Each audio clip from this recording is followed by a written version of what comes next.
Tonight you are about to step into a forgotten world long before civilization where every night could be your last. Imagine rain that does not stop for days. Imagine darkness so complete that the only friendly light comes from a handful of glowing coals cupped inside a circle of stones. Now imagine waking one morning to discover that those coals have faded into cold grey ash. No matches, no lighter, no dry newspaper waiting nearby.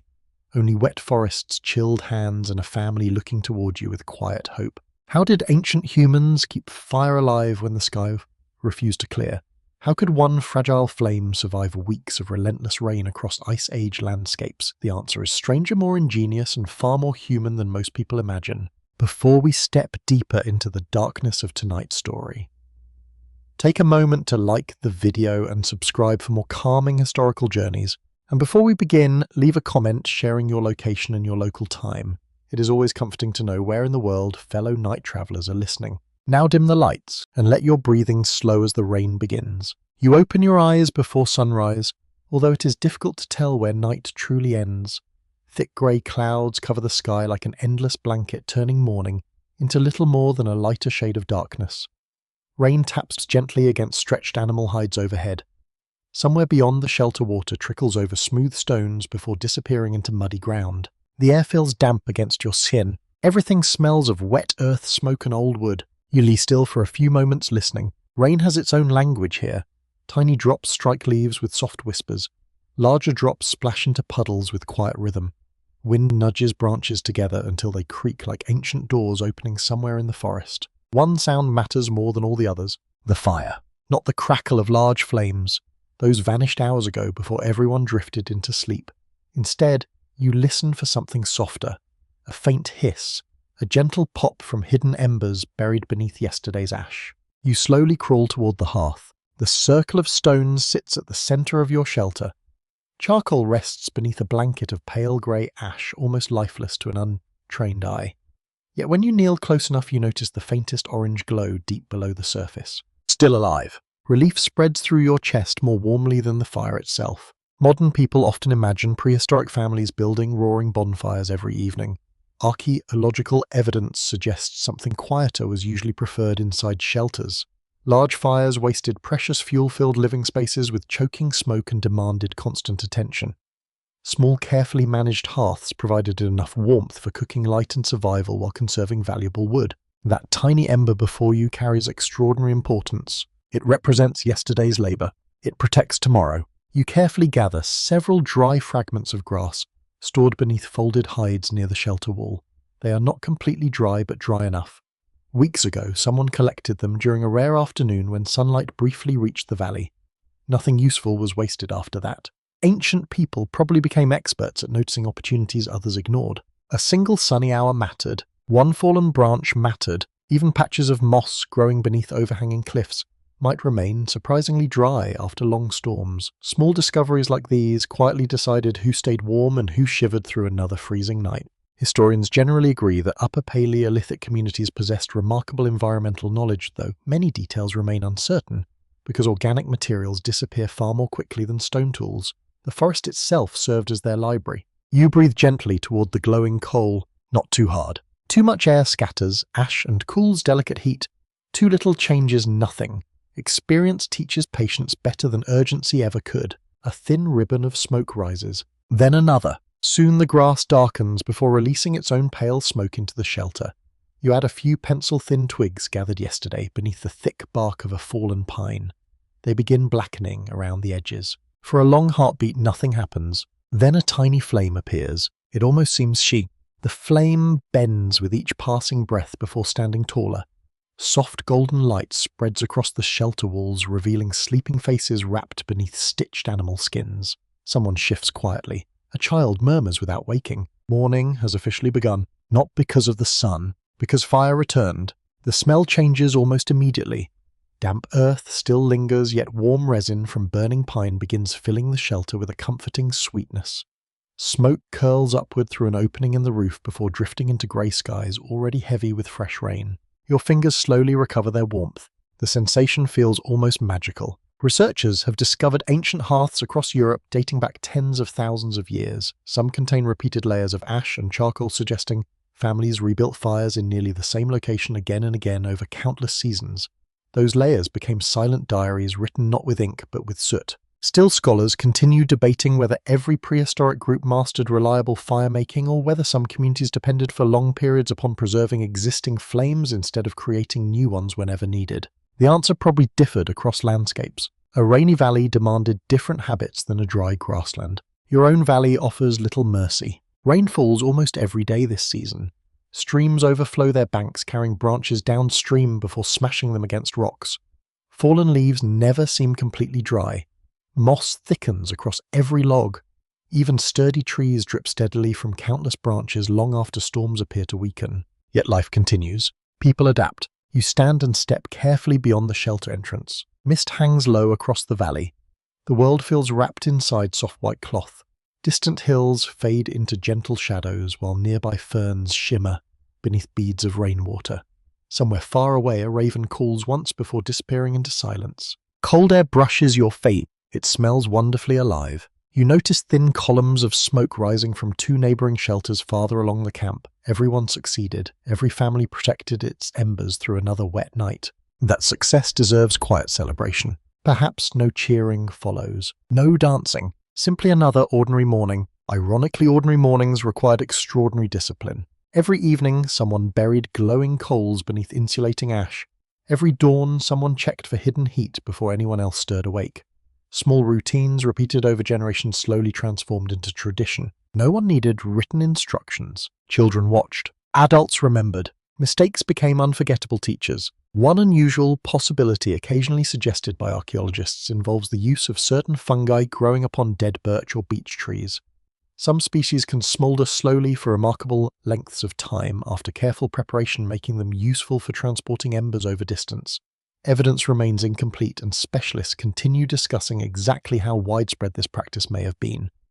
Yet the idea beautifully illustrates prehistoric creativity. Nature offered tools beyond stone. You simply had to notice them. The rain softens for a while. Droplets become almost gentle enough to ignore. You walk toward the forest edge, carrying a woven bundle for gathering fuel. Every step sinks slightly into damp soil. Ferns brush against your legs, leaving cool trails of water across stitched hide clothing. The forest welcomes careful eyes. Dead branches still cling beneath dense evergreen canopies. Broken limbs hide beneath rock ledges. Old fallen trunks sometimes remain surprisingly dry inside, protected by thick outer bark, while their interiors slowly decay into useful tinder. Nothing appears obvious. Everything requires attention. Perhaps that is one of the greatest lessons this forgotten world quietly teaches. Survival rarely depended upon dramatic heroics. Instead, it grew from countless patient choices repeated every single day until keeping one tiny ember alive became as natural as breathing beneath endless rain. And somewhere behind you inside the shelter, that small orange glow continues waiting faithfully for your return.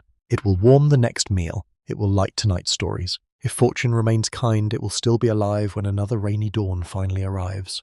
Section 2. The rain follows you into another day. Not because it truly moves, but because it never seems to leave. Morning fades into afternoon without the comfort of sunlight. Grey clouds flatten the sky until the valley appears painted with only a handful of quiet colours.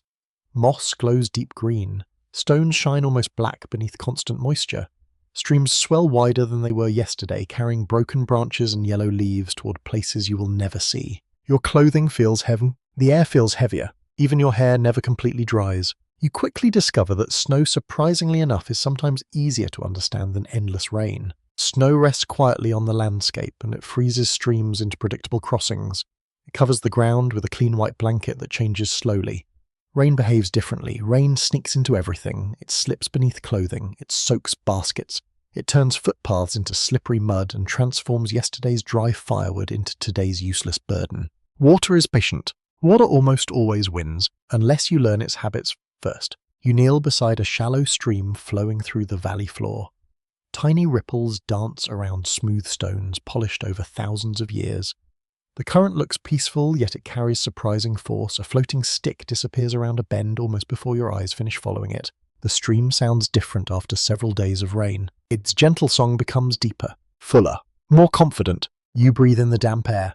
It carries the scent of soaked bark, crushed ferns, fresh clay, and distant pine resin. Every breeze seems washed clean before reaching your face. Even smoke drifting from the campfire smells softer beneath such heavy moisture. Many people imagine the Ice Age as one endless frozen wilderness. The reality was far more varied. Across different regions of Europe during the upper Paleolithic climates shifted constantly. Some seasons brought bitter cold and dry winds sweeping across open grasslands. Others filled valleys with persistent rain, especially during warmer intervals when melting ice sheets released enormous amounts of fresh water into rivers and the atmosphere. Weather rarely stood still, neither could you. Your people understand something that requires no words. Fire is not only about warmth, it is about drying everything else. Freshly gathered hides hang near the hearth until moisture slowly disappears. Wooden spear shafts remain close enough to stay dry without catching flame. Twisted plant fibers become stronger after careful drying. Even food gathered from the forest often waits near gentle heat before storage. The fire works quietly, almost constantly, like another member of the family. Historians broadly agree that controlled fire dramatically expanded human survival into colder environments. Yet researchers still debate exactly how efficiently different prehistoric groups managed fuel supplies through changing climates. Some evidence suggests remarkable planning. Other discoveries hint that certain bands struggled during especially difficult seasons. Perhaps both were true. Not every year rewarded careful preparation. Not every storm could be anticipated. A child walks beside you carrying a small bundle of branches. The branches seem too thin, too ordinary. Yet every piece matters. Without speaking, you gently turn one branch over in your hands and point toward its soaked outer surface. Then you split it against a larger stone. Inside, the pale wood remains surprisingly dry. The child smiles. Another lesson remembered. Knowledge travels this way. Not through books. Through watching. Through quiet imitation. The forest itself becomes your teacher. As you continue walking beneath towering pines, you begin noticing places the rain cannot easily reach. Dense evergreen branches overlap like enormous umbrellas. Fallen trees create hollow spaces beneath their trunks. Large boulders lean together, leaving narrow cavities where dry leaves still collect despite weeks of wet weather. Nature hides gifts. Only patient eyes discover them. You gather bark first, not loose bark scattered across the ground that has already absorbed too much moisture. Instead, you search for thick pieces naturally peeling from standing dead trees. Their curled edges protect surprisingly dry inner surfaces that catch fire more willingly than freshly soaked wood. Every handful feels valuable, almost precious. Nearby, another adult carefully chips away at a dead standing pine using a sharpened stone tool. Standing deadwood often remains drier than branches lying directly upon the wet forest floor. Gravity quietly helps. Rainwater flows downward instead of soaking deep into the wood's center. Simple observations become survival. No one calls them science, yet they certainly are. A raven lands nearby. It watches silently. Its feathers glisten with rain before it suddenly lifts into the grey sky once more. You follow its flight until mist slowly hides it from view. Birds notice weather long before people. Perhaps your ancestors noticed that too. One curious idea occasionally discussed among archaeologists involves whether prehistoric groups deliberately remembered specific trees that consistently provided dry fuel after storms. Direct evidence remains elusive because memories leave no fossils. Still, the possibility feels remarkably reasonable when survival depends upon familiar landscapes. You would remember them. Why wouldn't they? The afternoon grows colder. Wind begins weaving between tree trunks, carrying tiny droplets sideways beneath the canopy. Even protected branches start collecting fresh moisture. It becomes clear that gathering enough fuel today means tomorrow's fire survives with less effort. So you keep working. The bundle across your back grows heavier with every step. Your shoulders ache. Pleasantly. Useful work often does. Back at camp. Several people are already arranging wood beneath an overhanging shelter, built especially for drying fuel. Thick poles support layers of branches covered with hides and bark sheets. Air moves freely beneath the roof while rain stays outside. It is not elegant. It is wonderfully practical. The stack follows careful order. Thin twigs rest together. Medium branches lie beside them. Larger logs occupy the rear where they will dry more slowly before future use. Nothing is piled carelessly because airflow matters almost as much as dryness itself. Organization saves energy and only saves energy later. Chaos wastes it now. The smell inside the drying shelter differs from the forest. Fresh sap mingles with warm smoke drifting from nearby hearths. Damp bark gradually releases its earthy fragrance as hidden moisture escapes into the air.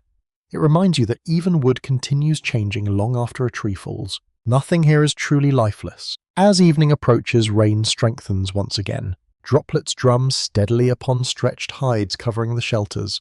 Children move closer to adults without anyone asking. Someone quietly stirs a simmering pot suspended above glowing coals. Steam carries the comforting aroma of roots, mushrooms, and slowly cooking meat through the camp. The fire burns steadily, not dramatically. Its calmness inspires confidence. One elder reaches toward the hearth with a long stick, gently shifting glowing embers beneath fresh wood instead of placing new branches directly atop open flames. Heat spreads more evenly this way, fuel lasts longer. You watch carefully. Every movement has purpose. Nothing feels rushed. Modern experiments with traditional fire techniques have demonstrated that experienced firekeepers often use surprisingly little fuel compared to beginners. Skill matters as much as resources. Ancient communities likely understood this truth through countless generations of observation rather than formal instruction. Experience whispers, it never shouts. Darkness settles almost unnoticed beneath thick clouds. The valley grows quiet except for rainfall and the occasional crackle rising from the hearth. Shadows dance across familiar faces.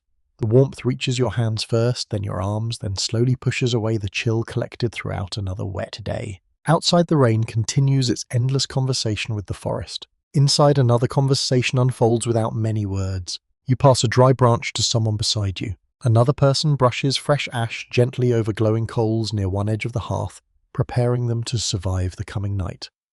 The same careful ritual you witnessed it yesterday begins again, not because tradition demands it, because tomorrow depends upon it. As you settle beside the comforting glow, you realize something quietly remarkable. The rain has never truly stopped, yet neither has the fire.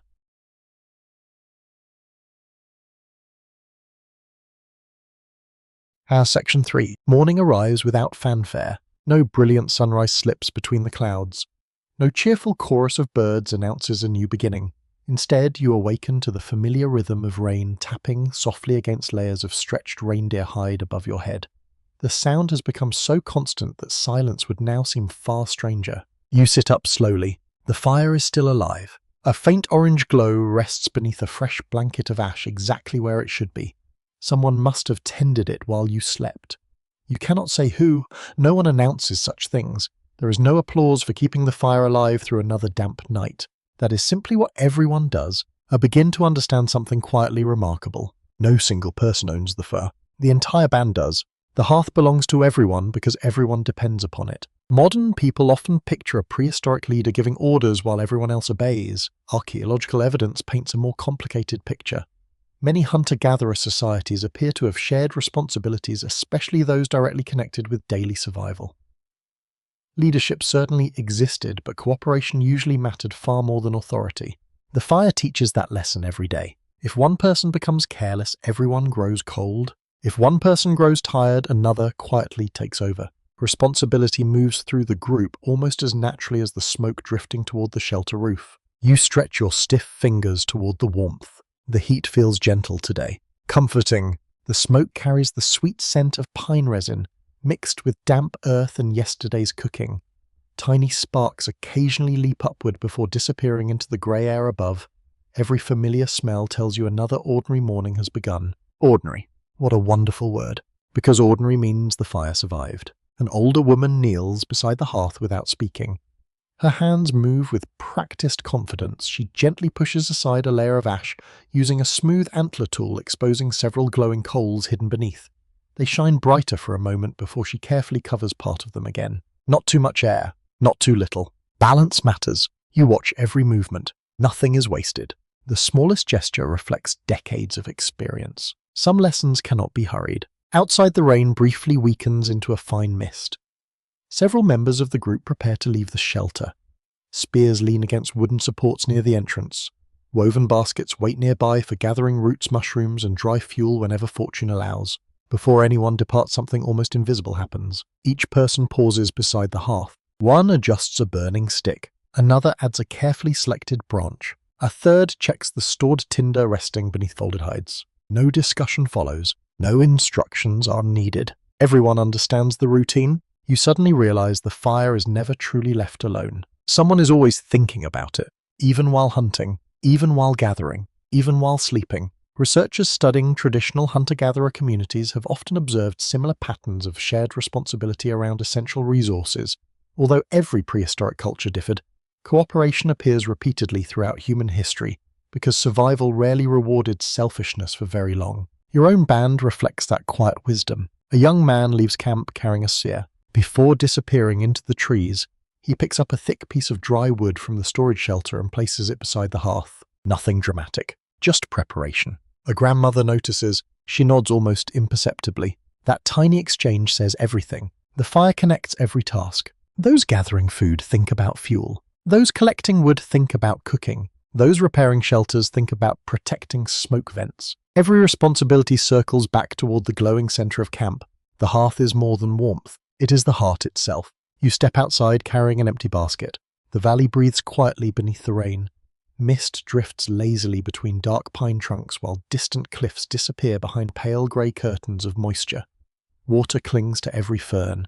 Tiny droplets balance upon spiderwebs like strings of crystal beads before slowly falling into moss below. The forest smells wonderfully alive. Wet bark releases deep earthy aromas. Fresh pine needles brighten the air. Somewhere nearby, crushed mint grows beside a stream, sending faint sweetness through the cool breeze. You kneel beside a fallen log. Yesterday, someone removed strips of bark from one side, revealing pale dry wood beneath. Today you carefully split another section using a stone wedge. The inside remains nearly untouched by the rain. Good, very good. You place the dry pieces into your basket. Nearby, another member of the band quietly gathers resin dripping from a damaged pine tree. Sticky and fragrant, the golden substance catches fire more readily than damp wood alone.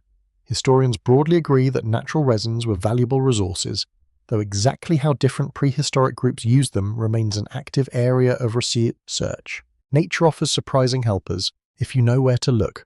A child follows behind you, not close enough to interfere, just close enough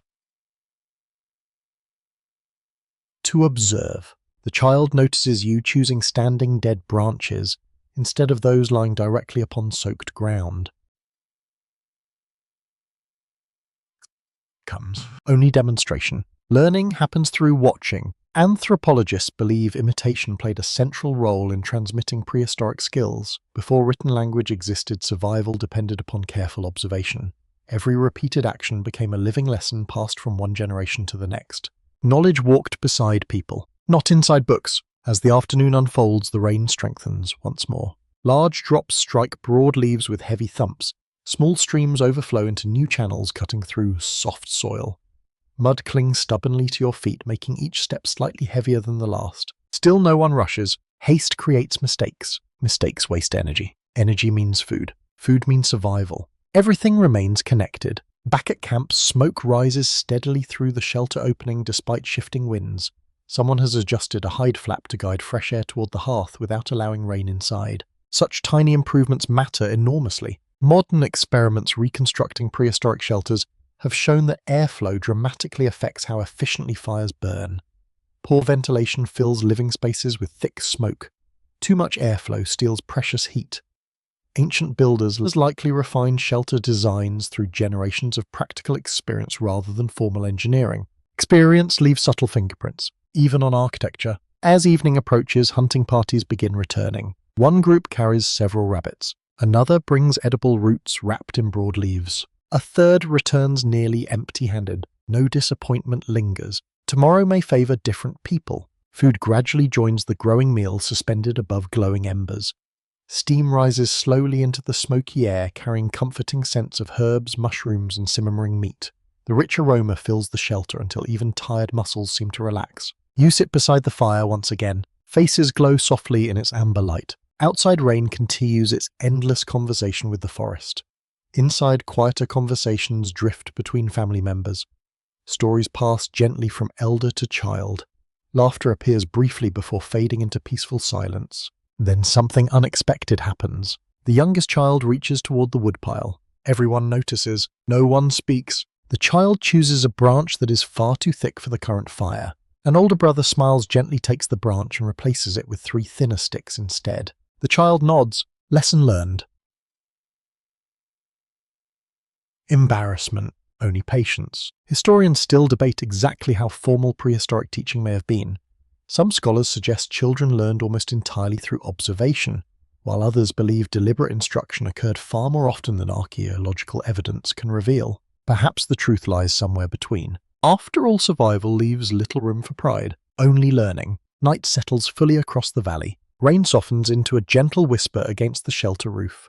One by one, people prepare for sleep. Before lying down, each person glances almost instinctively toward the hearth. The embers glow steadily beneath fresh ash, ready for another long night. Someone will wake before dawn. Someone always does. Not because anyone commands it, because everyone understands that the fire belongs to all of you, and in return all of you belong to the fire.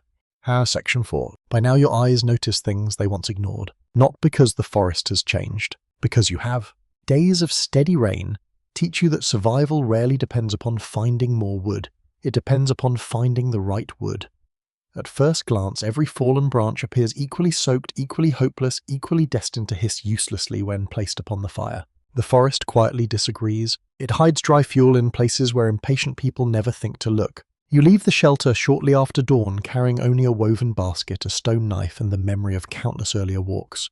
Mist hangs low across the valley once again. Moisture beads upon every blade of grass.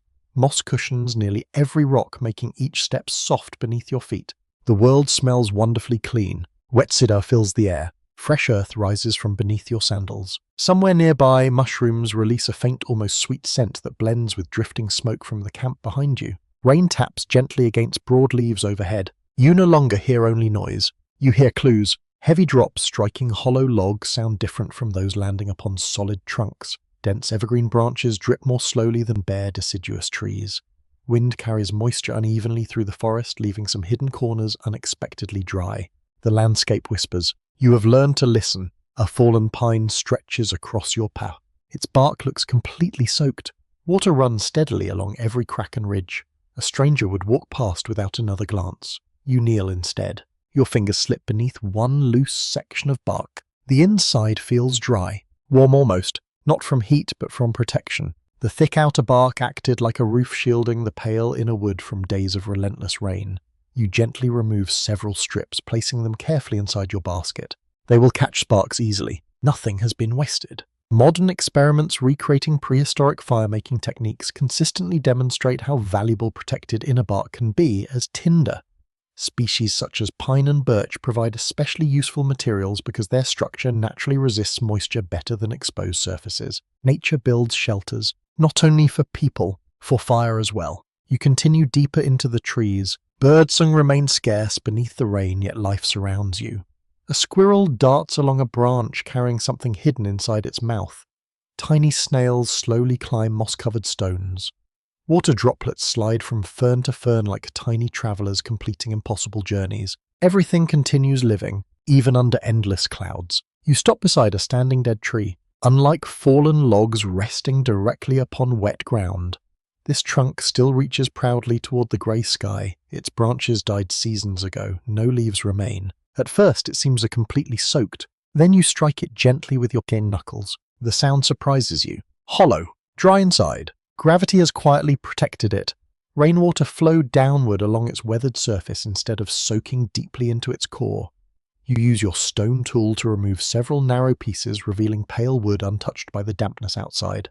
Perfect. The scent drifting from the fresh split wood feels rich and slightly sweet. Resin still sleeps inside, waiting. Archaeologists studying prehistoric camps often recover charcoal from surprisingly specific tree species. While preservation remains incomplete, these discoveries suggest ancient people sometimes selected fuel deliberately rather than simply burning whatever happened to lie nearby. Choice mattered. Knowledge mattered even more. You remember something an elder demonstrated several days earlier. Large log keep fires allure. Small sticks create flames. Medium branches build lasting heat. Each serves its own purpose. Mix them carelessly and valuable fuel disappears far too quickly. Arrange them thoughtfully and one modest fire quietly survives the entire evening. No written rule explains this. The forest explains it instead. Rain begins falling harder. Tiny drops become steady streams. Water runs from your hair onto your shoulders before soaking into the hide covering your back.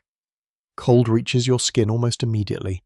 You keep walking. There is no point rushing. Speed rarely uncovers hidden fuel. Patience does. A cluster of enormous boulders rises ahead. Their smooth faces lean together, creating narrow spaces beneath them. You crouch low and peer inside. Dry leaves, hundreds of them, protected from wind and rain for who knows how long. Your smile appears almost without thinking. These forgotten pockets become treasures during seasons like this. You gently gather handfuls of leaves, careful not to crush them unnecessarily. Air trapped between their curled edges will help them ignite more readily later. Some are brittle. That is excellent news. Nearby you notice thin twigs still attached beneath the lowest evergreen branches. Because the dense needles above acted like overlapping roofs, these twigs received surprisingly little rain. You snap several free with quiet satisfaction. The forest rewards observation, never a haste. Historians still debate how extensively prehistoric groups managed their surrounding woodlands. Some researchers believe people intentionally revisited productive gathering areas year after year, while others argue that changing climates forced more constant movement across broader territories. The truth probably shifted with time and with place. You certainly remember this grove. You will likely return. The basket gradually grows heavier. Each carefully chosen piece seems insignificant alone. Together they become tomorrow's warmth. You pause beside a narrow stream crossing your path. Yesterday it barely reached your ankles. Today it rushes knee-high, carrying foam and broken branches downstream. You watch several freshly fallen limbs tumbling through the current. Useful wood, impossible to retrieve, the river decides. You simply observe. One curious detail catches your attention. A large tree recently toppled across the water. Its exposed roots rise into the air like enormous fingers grasping the grey sky.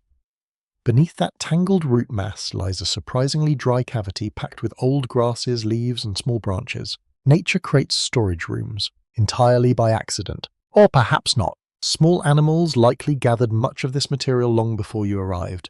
You borrow only what you need, leaving plenty behind. Even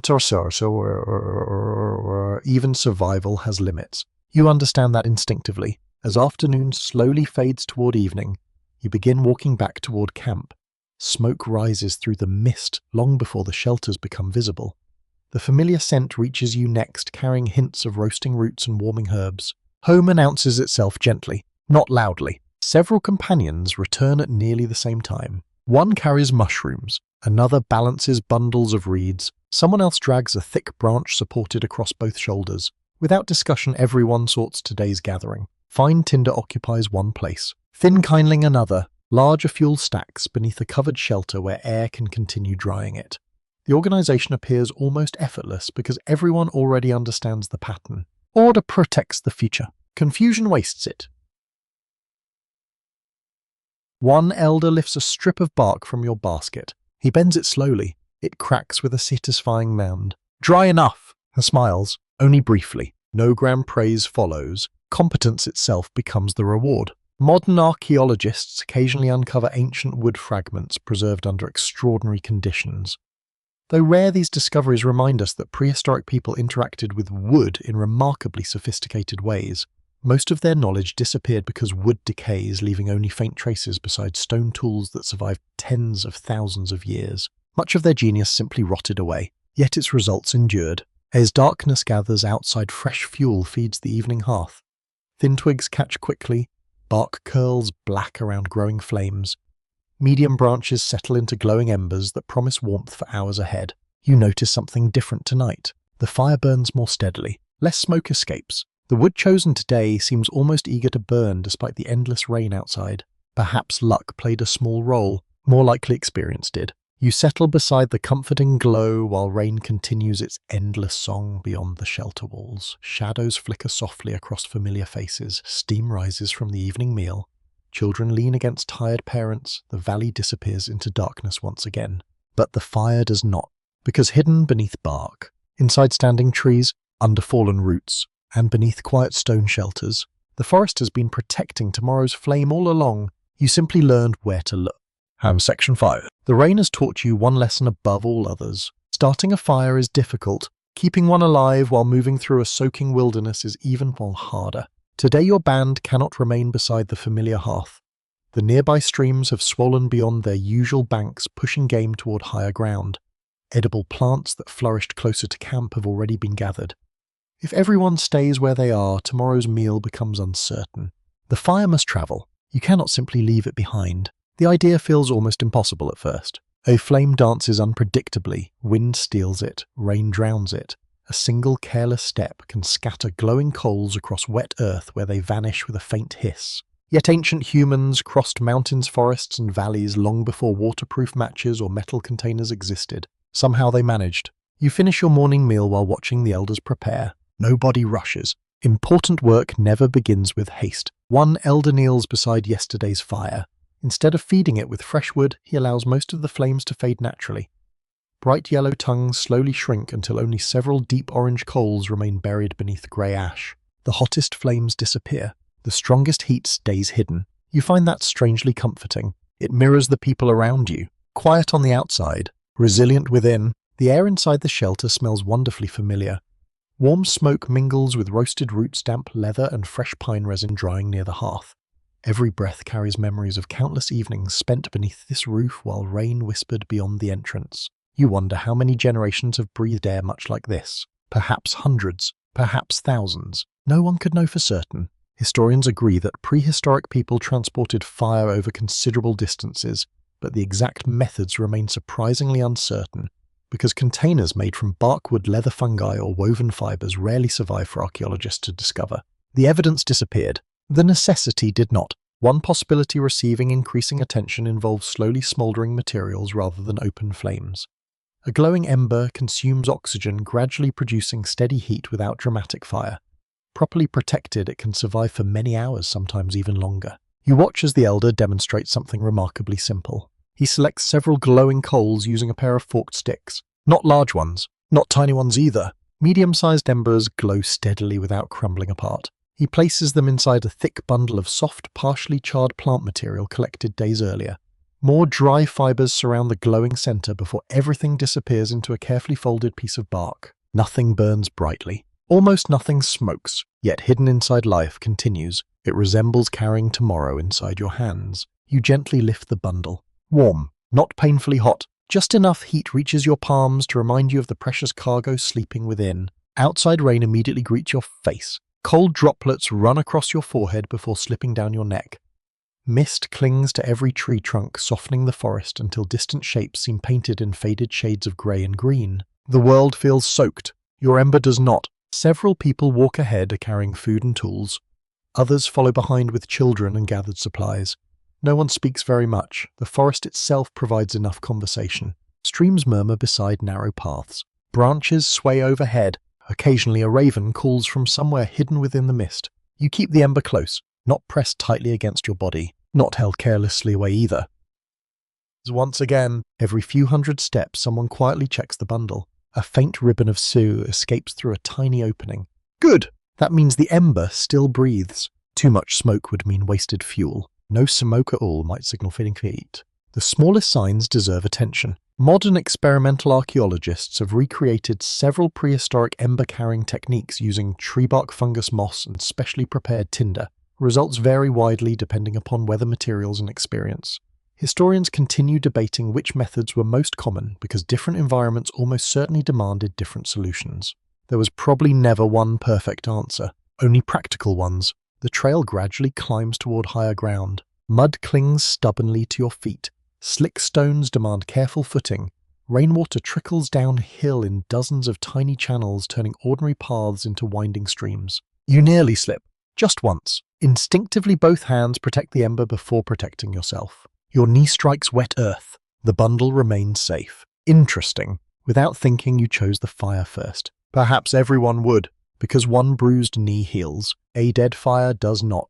The climb grows steeper, steeper. Cold wind pushes rain sideways through the trees.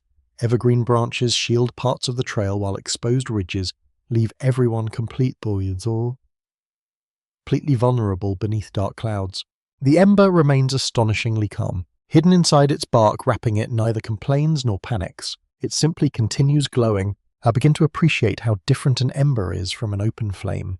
A flame demands attention. An ember rewards patience. By midday, the band pauses beneath a rocky overhang overlooking the valley below. Mist blankets the forest so completely that only the tallest pine tops remain visible, rising like small islands from a grey sea. The view feels peaceful, almost dreamlike. Several people unpack food while another elder carefully unwraps the ember bundle. Everyone watches, inside one glowing coal still smaller now, yet unmistakably alive. A few dry grasses surround it. Gentle breaths follow. Smoke appears first, then one tiny flame. Children smile. Adults simply nod, exactly as expected. Lunch becomes warm instead of cold. Soup gently simmers inside a hide-lined cooking vessel heated with carefully transferred stones from the revived fire. Steam rises carrying earthy aromas of mushrooms, herbs, and roots gathered earlier that morning. Warm food tastes different in endless rain. Better, more complete. Researchers generally agree that dependable access to cooked food offered enormous nutritional advantages for prehistoric communities.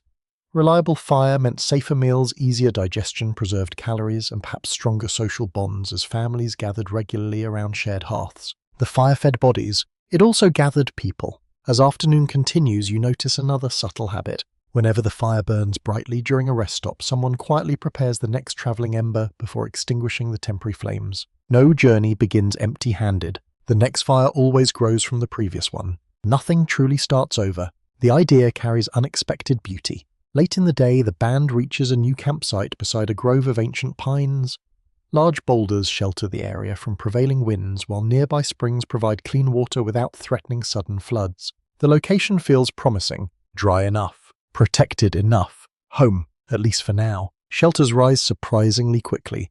Poles lean together, hides stretch across wooden frames. Freshly gathered evergreen branches cover muddy ground inside sleeping spaces. The ember waits patiently through all of it. Only after camp stands ready does anyone awaken it fully. This time the process feels almost ceremonial. A shallow hearth forms from carefully arranged stones. Dry bark rests beneath the glowing coal. Thin twigs follow. One gentle breath. Another. Golden light slowly blooms against the approaching evening. No one cheers. They simply continue working. One person hangs damp clothing nearby.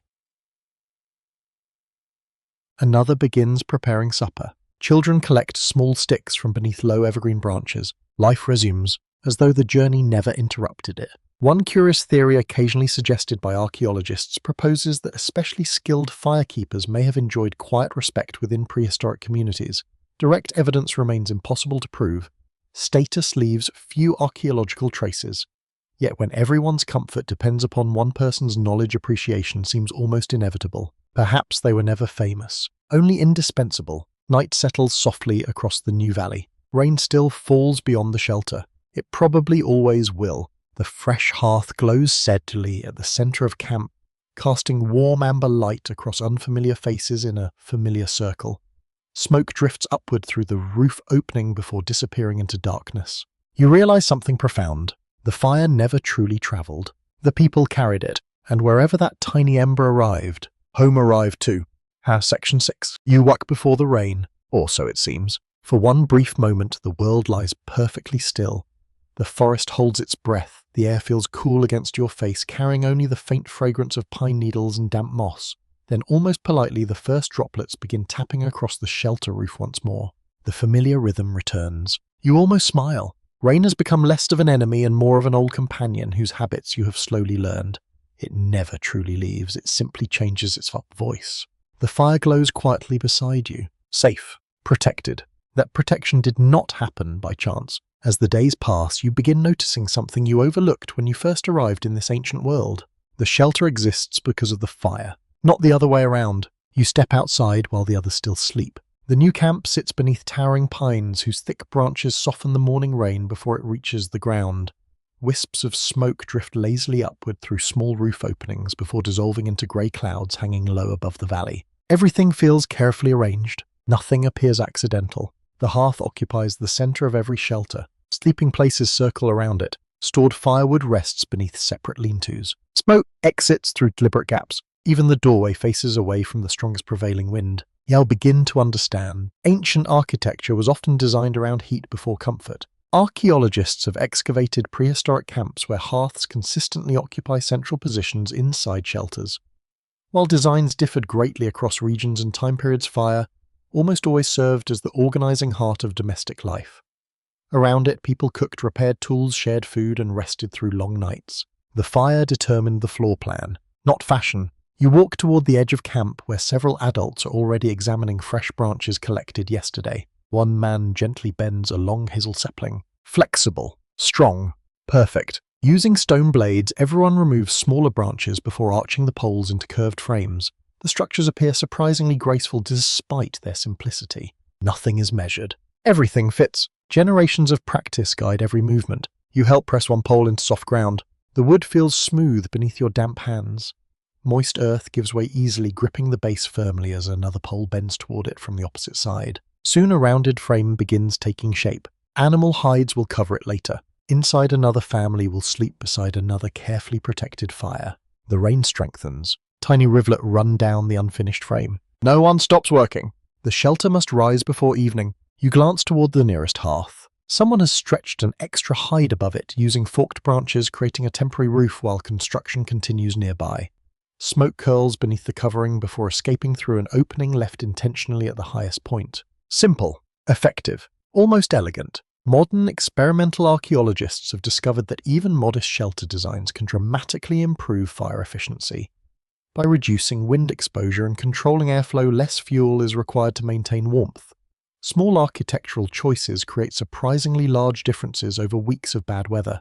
A few inches matter. A single opening matters. Everything matters. The smell of wet hides fills the air as another group carefully stitches repaired seams using bone needles and animal sinew. The work demands patience. Tiny holes receive careful stitches one after another. Rain has weakened parts of the old coverings. Fresh repairs will keep tomorrow's water outside instead of allowing it to drip directly into the hearth. You notice something curious. Nobody repairs only what has already failed. People strengthen areas likely to wear out soon. Preparation feels more valuable than emergency. That lesson echoes everywhere. Nearby children gather armfuls of evergreen boughs. Fresh pine branches line the shelter floor beneath sleeping hides. Their needles create insulation against cold, damp ground while releasing a pleasant resinous scent whenever someone walks across them. The shelter immediately smells different. Cleaner, warmer somehow, even before the fire grows larger. Historians broadly agree that prehistoric shelters varied enormously depending upon local environments. Mammoth bone houses appeared across parts of Eastern Europe. Rock overhangs sheltered families elsewhere. Temporary hide structures accompanied migrating groups following seasonal herds. There was never one universal design.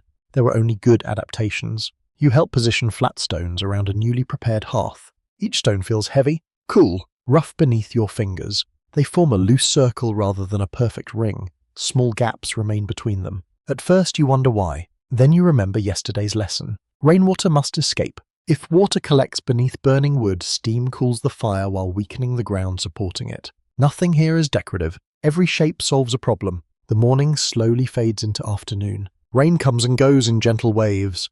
Whenever sunlight briefly breaks through the clouds, everyone moves quickly. Hides are stretched wider. Fresh wood rotates into drying racks. Bundles of grasses spread across rocks. Nobody wastes these precious moments. The sun disappears again only minutes later. Its visit was brief, its gift enormous. One elder quietly laughs. The sound surprises you, not loudly, just softly enough to carry through the drizzle. He points towards several younger adults scrambling to gather drying bark before another shower begins. Even thousands of years ago, it seems that people hurried whenever the weather finally cooperated. Some things never change. Researchers continue debating exactly how long prehistoric shelters remained occupied.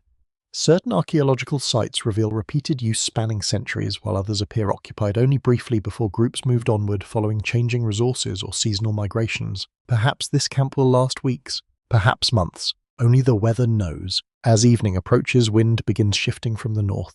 Immediately several adults adjust hanging hides covering the shelter entrances. The openings become narrower. Smoke still escapes. Cold air enters more slowly. You realize no one waits until discomfort arrives. They respond before it does. Experience has sharpened their instincts. The fire rewards foresight. A woman carrying an infant kneels beside the hearth. She extends damp leather footwear toward the warmth without placing it close enough to scorch. Steam rises gently from the surface before disappearing into smoky air. Nearby strips of meat hang high above the fire where gentle warmth slowly dries them. Not roasting, not smoking heavily, just patiently losing moisture. The shelter serves many purposes at once.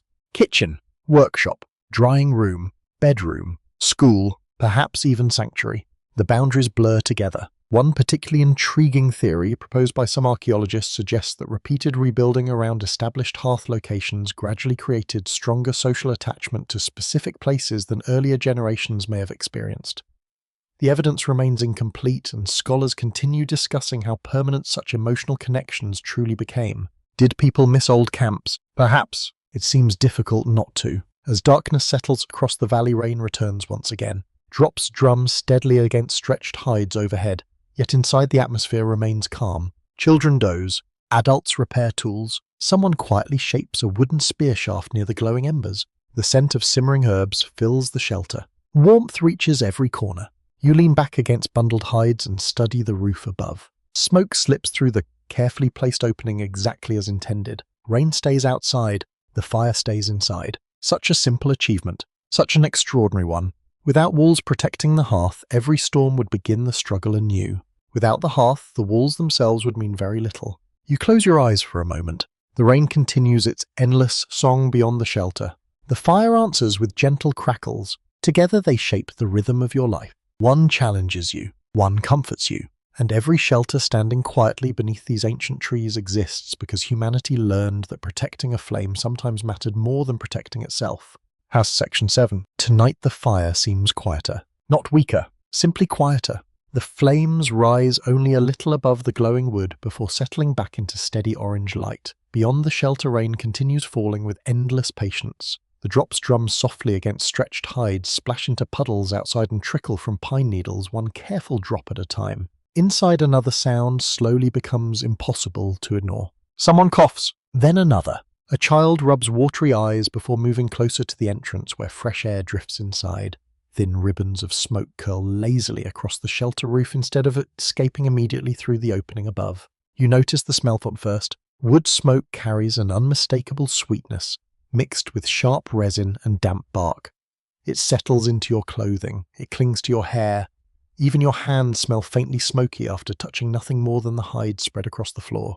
Soon everything smells like the fire. Perhaps that is inevitable. The shelter breathes with the hearth. Every crackle changes the air around you. Modern homes separate smoke from daily life with chimneys, ventilation and carefully engineered stoves. None of those exist here. The fire gives warmth, but it also asks for something in return. You must share the air. Archaeological studies of ancient hearths suggest that prehistoric families often lived with far greater smoke exposure than most people experience today. Charcoal deposits, soot stains on cave ceilings, and microscopic particles preserved in ancient sediments all hint at countless evenings spent beside slowly burning fires. Warmth came with a haze. There was no perfect solution. You kneel beside the hearth and gently shift one burning branch closer to the center. Immediately the smoke changes direction. Instead of spreading across the shelter floor, it rises more cleanly toward the roof opening before disappearing into the rainy darkness outside. Small adjustments matter. Very much. An older hunter notices, and nods quietly. No praise follows, only shared understanding. The rain outside has grown heavier since sunset. Water strikes the roof in thousands of tiny rhythms, each blending into the next until the sound resembles a distant waterfall rather than individual drops. The shelter feels wonderfully enclosed, safe, almost hidden from the world. Smoke contributes to that feeling. It softens the firelight, blurring the edges of every face until everyone appears wrapped inside warm amber mist. Shadows drift lazily across the curved walls while sparks occasionally leap upward before fading into darkness. The atmosphere feels dreamlike. Perhaps that is why stories sound different around a fire. Words move more slowly. Silence lasts longer. People listen carefully. You inhale again. The smoke carries more than wood. Roasting mushrooms release earthy aromas. Fresh pine resin crackles sweetly. Bundles of drying herbs hanging near the roof contribute faint scents of mint and wild thyme collected weeks earlier. Everything mingles together. Nothing remains separate. Historians generally agree that smoke probably played many practical roles beyond providing heat. It discouraged insects, helped preserve drying meat, protected stored hides from certain pests, and may even have reduced moisture inside shelters after long periods of rain. The smoke annoyed people. It also served them. Life often works that way. A child reaches toward the roof where drifting smoke gathers beneath the hides before slipping through the opening. Tiny beams of firelight pass through the grey haze. The child laughs softly. The smoke makes the light visible. You smile without meaning to. Some discoveries never lose their magic. Outside, several dogs, or Perhaps wolves only, beginning their long relationship with humans, move cautiously near the edge of camp. Their shapes appear briefly through drifting rain before disappearing again into darkness. The smell of smoke likely reaches them long before the light does. Researchers continue debating precisely when wolves became dogs and how quickly domestication unfolded. Yet many scholars believe repeated encounters around prehistoric camps may have played an important role.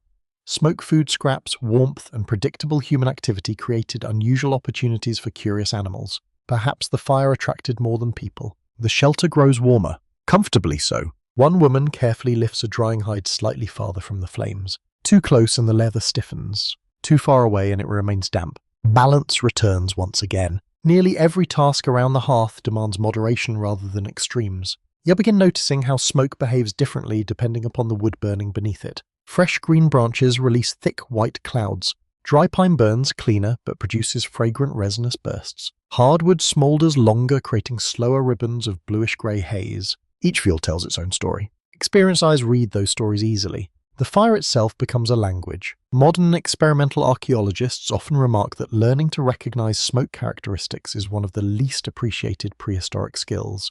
Smoke reveals moisture content, airflow, wood type, and fire temperature long before flames visibly change. You are not merely watching smoke, you are reading it. An elder quietly places several damp branches near but not directly into the fire. At first the choice seems strange, then you understand. The warmth begins drying them gently before they are needed later. Tomorrow's fuel starters preparing tonight. Nothing waits until the last moment. That simple habit quietly saves enormous effort over time. Rainwater drips steadily from the shelter entrance. Outside remains cold, inside remains warm. The difference feels astonishing considering only a thin layer of hide separates one world from the other. You stretch your hands toward the glowing embers. The warmth reaches your fingertips immediately. Behind you, cool air brushes your shoulders whenever someone briefly lifts the entrance covering. The contrast feels dramatic. Two climates exist within a few steps. Researchers examining prehistoric cave sites have discovered repeated evidence of carefully positioned hearths located where smoke could escape without sacrificing too much warmth. Historians still argue over exactly how sophisticated prehistoric ventilation strategies became, yet surviving evidence suggests people understood airflow far better than many once assumed. Experience became engineering, without blueprints, without mathematics, simply observation. As the evening deepens, conversation fades. People begin focusing upon quiet work. One person reshapes a bone needle using sandstone. Another carefully twists plant fibers into stronger cord. Someone else gently scrapes moisture from a hide before returning it near the warmth. Smoke drifts among everyone equally. No one seems bothered enough to leave. Its presence has become ordinary, almost comforting. You wonder whether future generations living thousands of years from now might find such smoky air unbearable. Perhaps they would. Yet they would also miss something. The scent itself becomes memory. It marks home. It marks safety. It marks another successful night. One unusual possibility occasionally discussed by researchers involves whether prolonged smoke exposure may have influenced prehistoric shelter design more strongly than archaeologists currently recognize. The evidence remains incomplete because the smoke leaves subtle traces that are often difficult to interpret after tens of thousands of years. The shelters continue keeping some of their secrets. Perhaps they always will. The fire gradually settles into glowing embers. Large flames become unnecessary now. Dinner has finished. Tools have been repaired. Wet clothing has dried. Only steady heat remains. Someone gently covers as part of the glowing coals with fresh ash. The familiar nightly ritual begins once again. Not extinguishing, preserving. The smoke becomes thinner, softer, almost invisible. Rain continues whispering outside. Inside breathing grows slower as one by one everyone drifts towards sleep. Your eyes grow heavy. The shelter smells of pine earth, cooked food, drying leather and lingering smoke. A strange perfume. A prehistoric perfume. One that tells every person lying here the same quiet truth. The smoke may sting your eyes. It may cling stubbornly to your clothes. It may fill every corner of the shelter. But as long as you can smell it, the fire is still alive. Section 8. You whack to a familiar scent. Not smoke this time. Food. Before your eyes fully open, the aroma reaches you first. Something earthy simmers above the morning fire. Mushrooms gathered yesterday release their rich fragrance into the cool air. Wild herbs add faint notes of mint and thyme. Beneath everything lingers the comforting smell of slowly warming meat carried from an earlier hunt. The scent drifts gently through the shelter. It feels like hope. Outside, the rain has softened into a steady drizzle. Water still falls from the pine branches, though less urgently than during the previous night. Mist blankets the valley once again, turning distant trees into soft grey silhouettes. The world remains wet. Breakfast does not. You kneel beside the hearth. The fire survived another night beneath its blanket of ash. Someone rose before dawn to awaken it, gently feeding it with thin twigs before adding larger branches one at a time. The flames now burn steadily beneath a circle of carefully placed stones. Everything looks familiar. That is exactly the point. Consistency feeds survival. The elder tending the fire does not stir the pot constantly. Instead, he watches. Tiny bubbles rise slowly through the broth before breaking quietly at the surface. Steam escapes in gentle spirals, carrying warmth into the chilly shelter. Cooking begins long before eating. Patience is one ingredient. Researchers broadly agree that cooking transformed human history in profound ways. Heat softened tough fibers, killed many harmful microorganisms, unlocked additional calories, and allowed people to eat foods that would otherwise remain difficult or even impossible to digest. Fire did not simply warm meals. It changed what counted as food. You lean closer to the pot.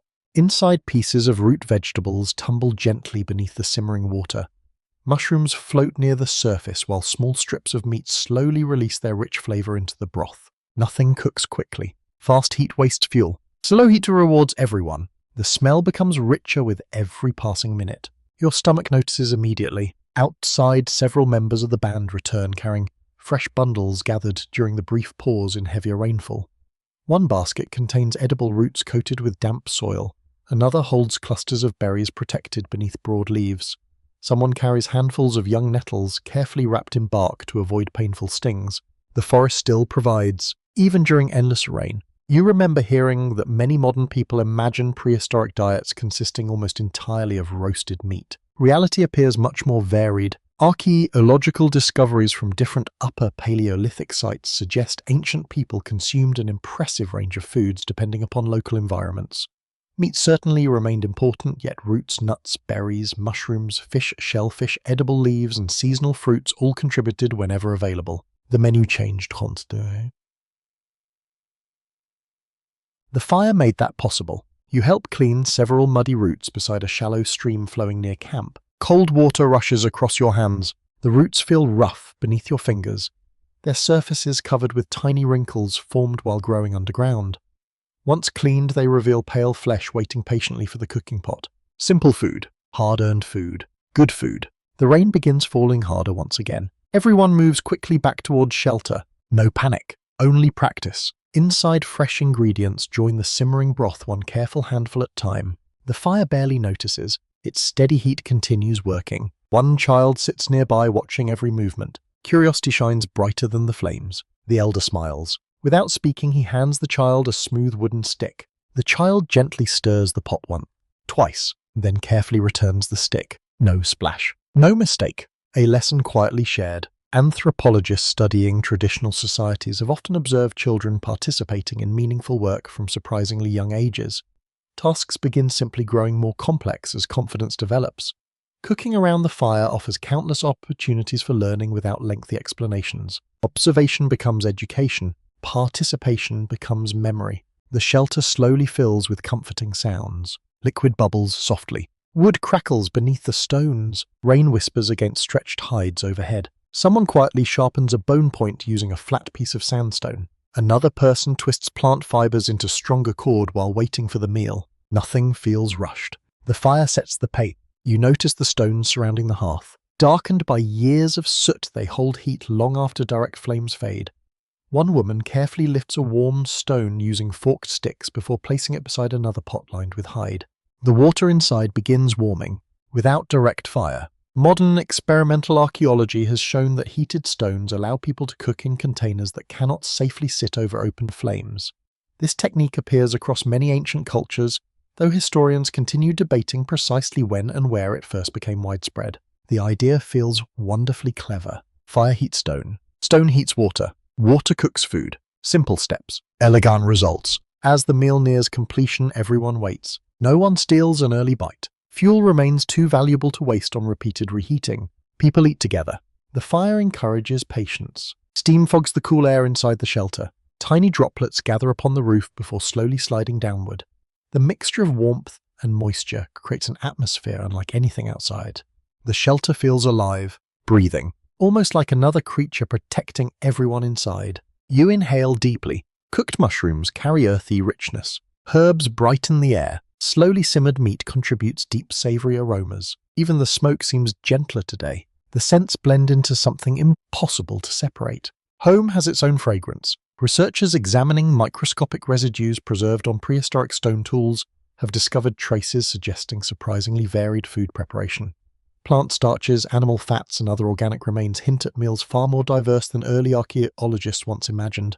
The evidence keeps growing. The menu keeps expanding. Still, many questions remain unanswered. Historians continue debating exactly how frequently different prehistoric communities cooked certain foods versus eating them raw or only lightly heated. Climate available resources, migration patterns, and local traditions likely influenced every decision. No single recipe survived, only possibilities. Outside thunder rumbles faintly beyond distant hills. The rain intensifies once more. Water rushes through nearby streams with renewed energy. Yet inside nobody seems anxious. The meal is ready. Warm broth fills carved wooden bowls. Roots have softened beautifully. The meat yields easily beneath simple bone spoons. Children receive smaller portions first. Older adults settle comfortably near the hearth. Conversation begins quietly. Not loud stories, gentle remarks, occasional laughter.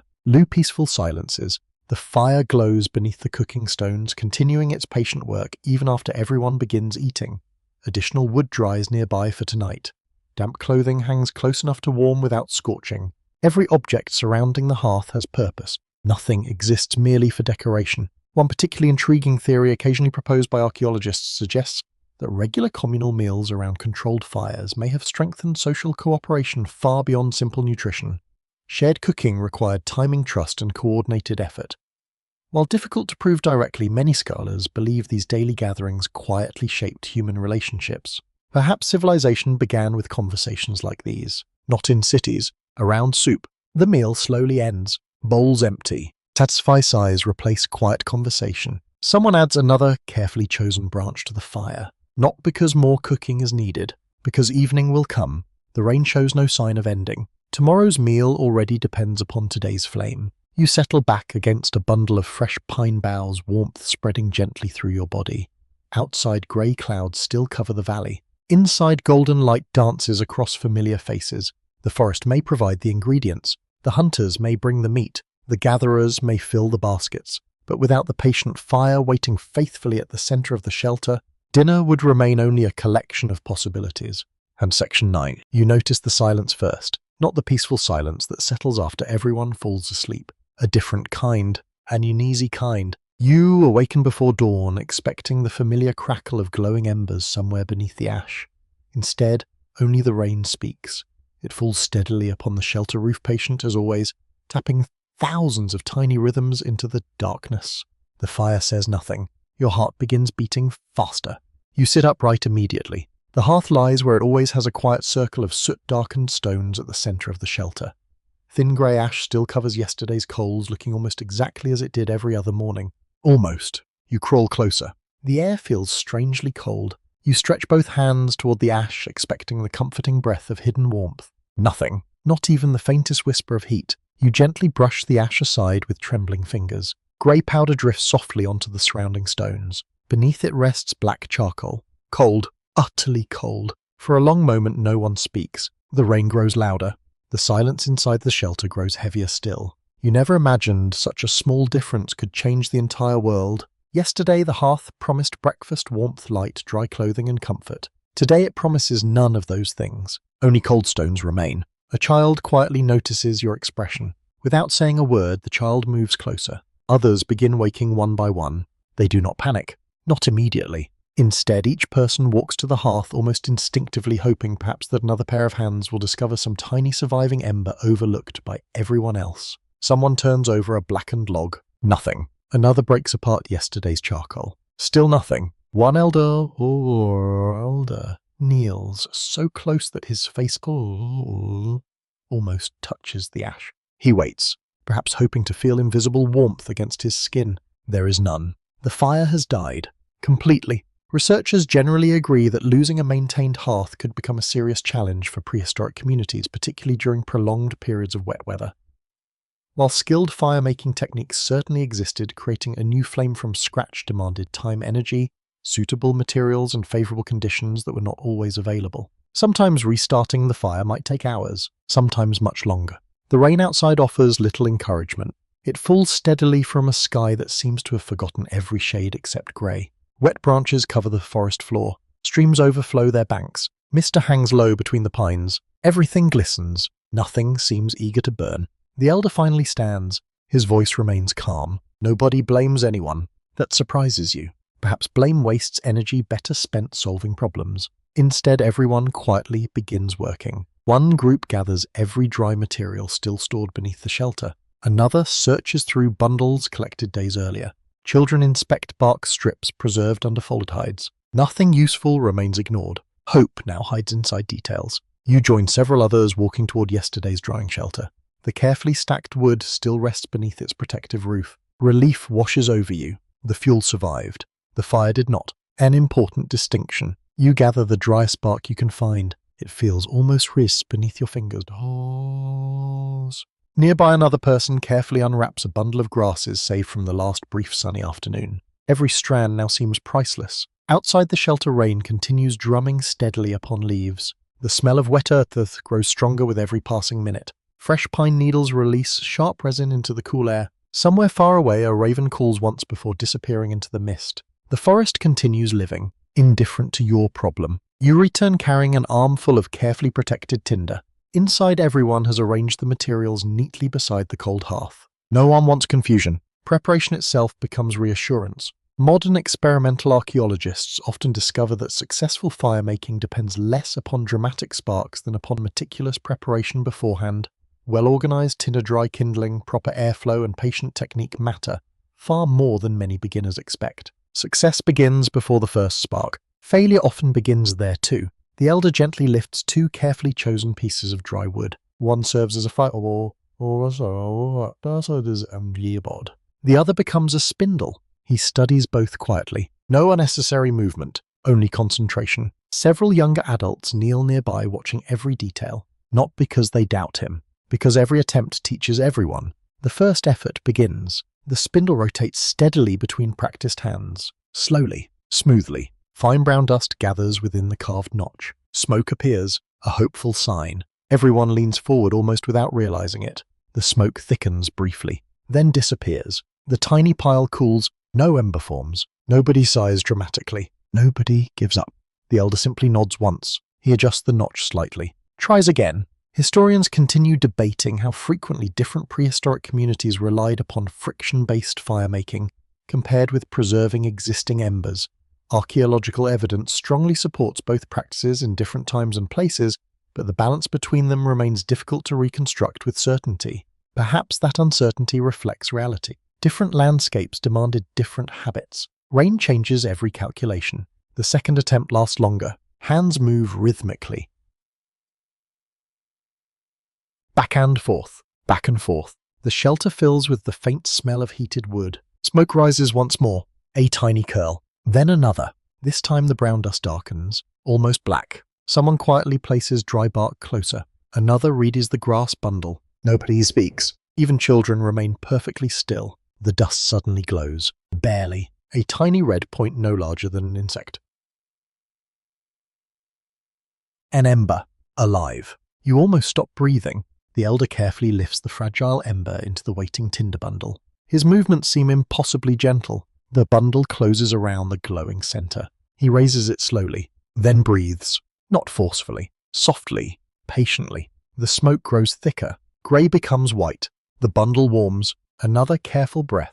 Then another. For one impossible second nothing happens. Only smoke.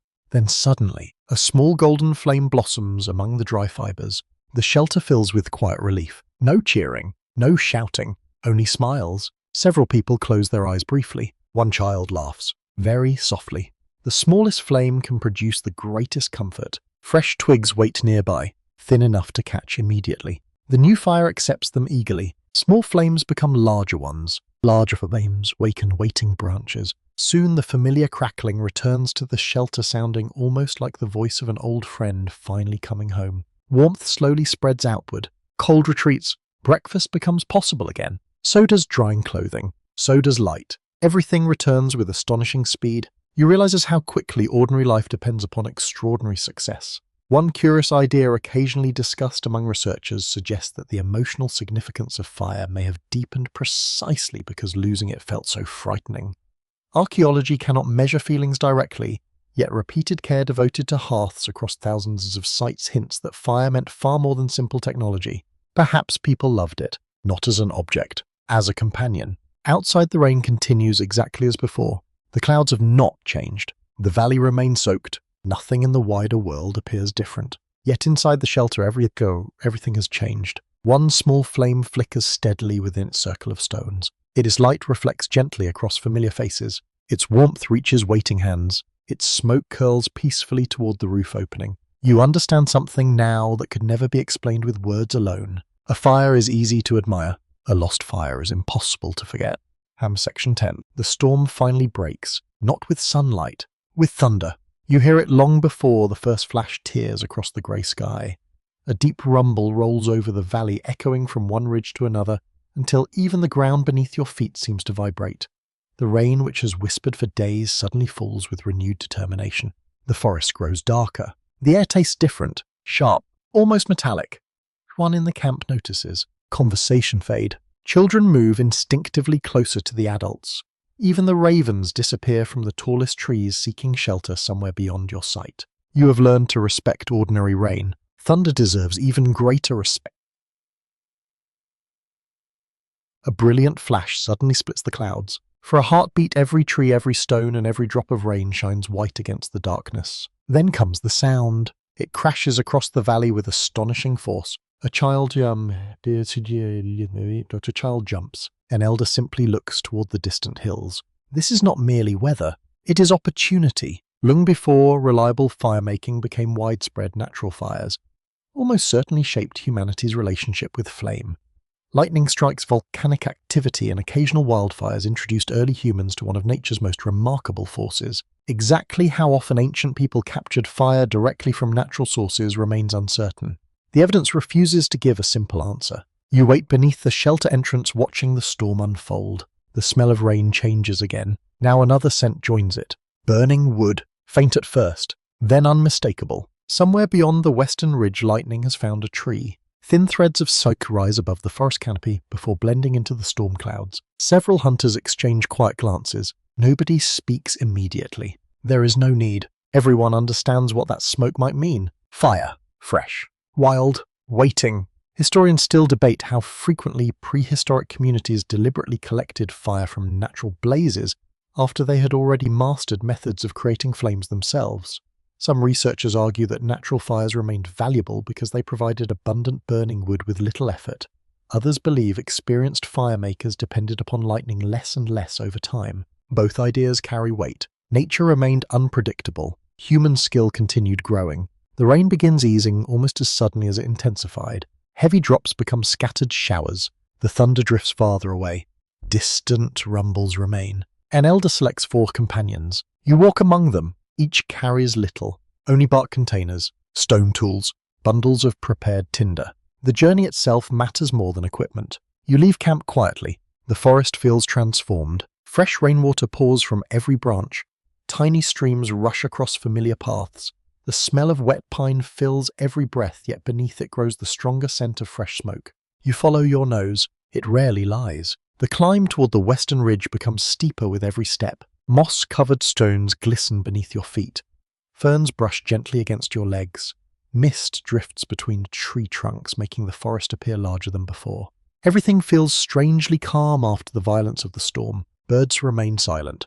Even insects seem to pause. Only the distant crackle reaches your ears. Soft, steady, hopeful. Soon you find it. An old pine stands blackened along one side where lightning carved a jagged path through its trunk. Much of the outer bark has burst away, scattering splinters across the damp ground. Yet the tree still stands. Inside, glowing wood burns quietly despite the recent rain. Steam rises wherever droplets strike its surface. The smell is extraordinary. Fresh resin, charred bark, wet earth. Warm smoke, every scent blends into something both ancient and strangely comforting. Nobody rushes forward. Wildfire deserves caution. The elder circles the tree slowly. Watching, listening. Several smaller branches still burn with gentle orange flames protected beneath thick bark that shields them from lingering drizzle. The fire survived. Barely. Modern ecologists have observed that lightning frequently ignites trees whose interiors contain dry, resin-rich wood, even after rainfall. Thick bark sometimes insulates the burning heartwood long enough for smouldering fires to continue hidden inside the trunk for hours or even days. Nature occasionally protects its own flame. Just as people do, you kneel beside one glowing branch. Instead of grabbing it directly, you gently slide prepared bark beneath the burning wood. Another companion offers dry tinder collected before leaving camp. The glowing ember transfers carefully. No haste, no wasted movement. The bundle begins warming immediately. Smoke curls upward. Perfect. One ember becomes 2, then 3. Each receives its own protective wrapping. Nobody wants to depend upon a single chance. Redundancy means survival. One curious possibility suggested by some archaeologists is that prehistoric groups may have remembered landscapes especially prone to lightning strikes returning after major storms to search for naturally ignited wood. Direct proof remains elusive because memories leave almost no trace within the archaeological record. Yet the behavior feels remarkably practical. You certainly would remember this place. The journey back unfolds more slowly, not because the trail has changed, because every step now carries living fire. The ember bundles rest carefully within bark containers lined with dry moss.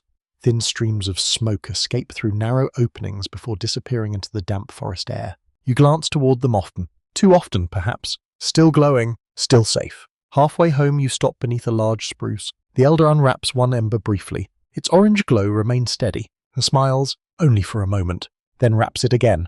That tiny smile feels strangely satisfying. Back at camp, quiet anticipation fills the air. Children gather near the hearth. Adults prepare fresh kindling. Nobody asks unnecessary question. The returning smoke drifting above your hands already tells the story.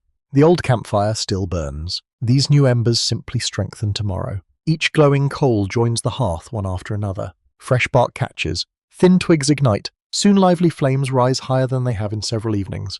The shelter brightens. Faces glow amber once more. The storm that frightened everyone this morning has unexpectedly become a gift. Researchers generally agree that fire spread through prehistoric societies not merely because people discovered it once, but because they continually learned from both nature and one another.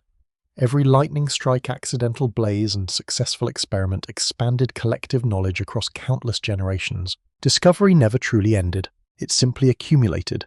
As supper cooks, the rain begins falling gently once more. No thunder remains, only soft droplets tapping against the shelter roof. Someone places damp branches near the fire to dry. Another repairs a cracked seershaft. Children watch tiny sparks spiral upward before disappearing into the smoky darkness above. Life resumes, quietly, comfortably. The lightning-charred branch rests beside the hearth, its blackened surface still carrying the scent of the storm. You reach out and touch it.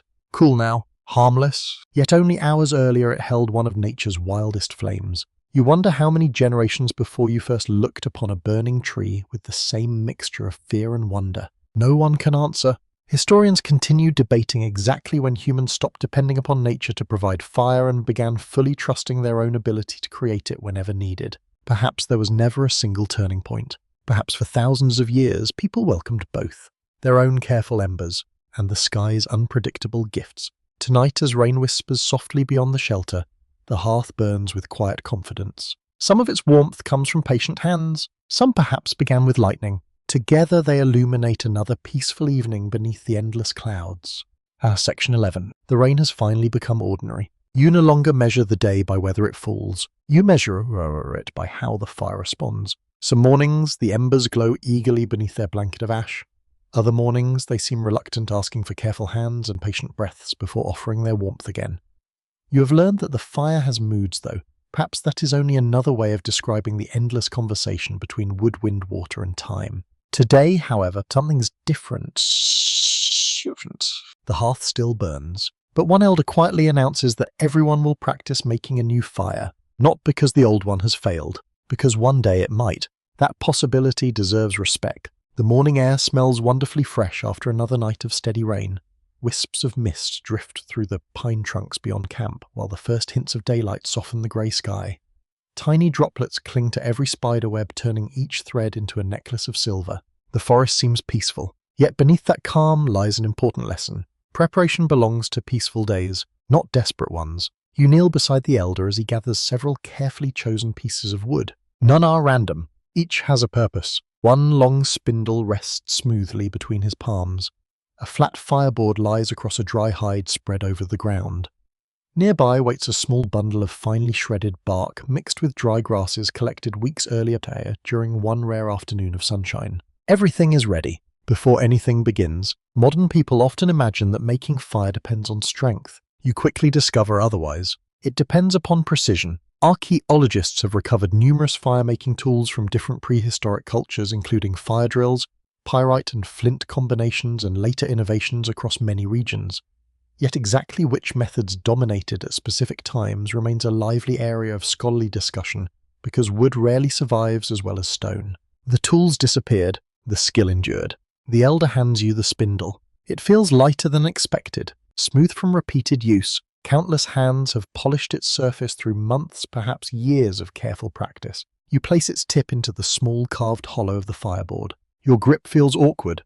The elder smiles, only slightly. Everyone begins awkwardly. You roll the spindle between your palms. Slowly. Nothing happens. The wood turns quietly without producing much heat. The elder gently adjusts your posture. Your shoulders relax. Your hands move lower. Steady, his eyes seem to say, though no words leave his lips. I'll begin again. This time the spindle spins more smoothly. A faint scraping sound fills the shelter. Wood against wood. Soft. Rhythmic. Almost musical. Tiny curls of brown dust gather beside the notch carved into the fireboard. You continue turning. Your palms grow warm, then hot. The spindle slips suddenly from your hands. The dust scatters. The tiny pile disappears. You laugh quietly. So does everyone else. Not cruelly. Kindly. Failure belongs here. No one expects success on the first attempt. Perhaps not even the 10th. Historians generally agree that prehistoric communities likely valued persistence as highly as technical ability. Many essential skills, napping, stone sewing, hides, tracking animals, or making fire rewarded repeated practice rather than natural talent alone. Experience accumulates slowly, one mistake at a time. The elder demonstrates again. His hands move with astonishing calm. The spindle rotates steadily. Not quickly at first, only consistently. Speed increases gradually. Fine wood dust darkens. A thin ribbon of smoke appears. You lean closer. The smell reaches you immediately. Not smoke from burning wood. Something subtler. Heated wood. Dry. Sweet. Almost like freshly split pine warmed beneath summer sunlight. The smoke thickens. The elder stops suddenly. Very suddenly. For a heartbeat you think he has failed. Then you notice it. Deep within the little pile of dark dust, one tiny red glow appears. Barely visible. Almost hidden. An ember. No flame yet. Only possibility. He gently tips the glowing dust into the waiting bundle of shredded bark. Nothing dramatic happens. The bundle simply rests within his hands. He raises it carefully. One gentle breath. Then another. The smoke grows thicker. You smell warming grass, dry bark, fresh resin. The ember slowly spreads. Then almost shyly a tiny flame blossoms among the fibers. Everyone smiles. No cheering. Only quiet satisfaction. You finally understand. The hardest part was never creating fire. It was protecting hope while it remained invisible. The ember existed long before the flame. You simply had to trust it. Researchers conducting experimental archaeology often remark that beginners abandon the process too early. They expect instant results. Experienced practitioners know the invisible stages matter most. Heat builds gradually before any visible reward appears. Patience becomes part of the technology. Outside the rain returns once more. Gentle this time. Soft droplets drum steadily upon the shelter roof while everyone takes turns practicing. Some succeed, some do not. One young hunter produces smoke 3 separate times before losing every ember. His expression darkens. The elder simply hands him fresh tinder. Again, no lecture. Another opportunity. Nearby, a teenage girl creates her first successful ember. Her face lights up before the flame does. Younger children watch with enormous eyes. They are witnessing more than technique. They are witnessing confidence. Anthropologists studying traditional societies have often observed that difficult skills become community events rather than isolated accomplishments. Success belongs to the learner, yet everyone quietly contributes through encouragement, preparation, or shared experience. Knowledge grows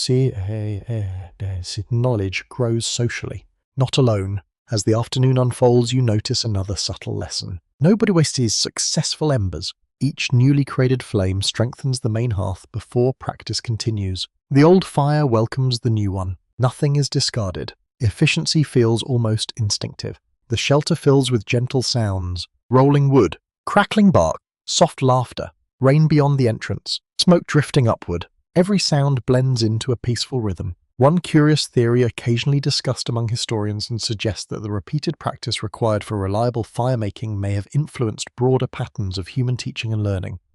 The archaeological evidence cannot prove such a connection directly, yet the idea remains intriguing. Complex skills encourage patient teachers encourage stronger communities.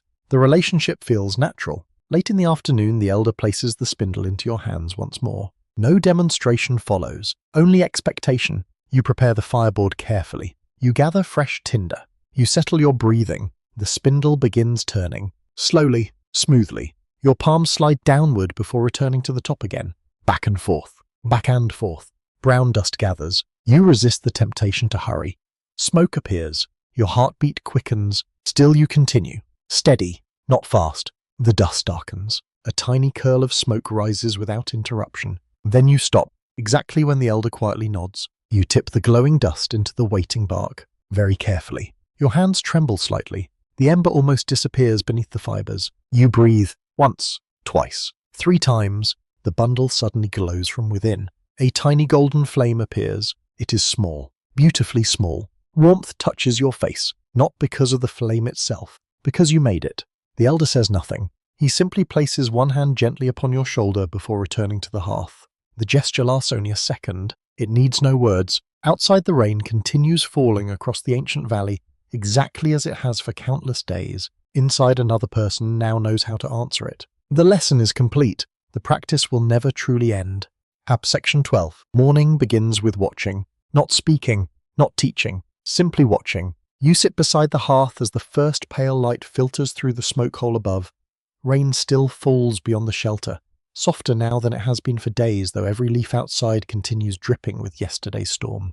The fire breathes quietly. Orange embers rest beneath pale ash. A thin branch crackles. Someone gently adds another.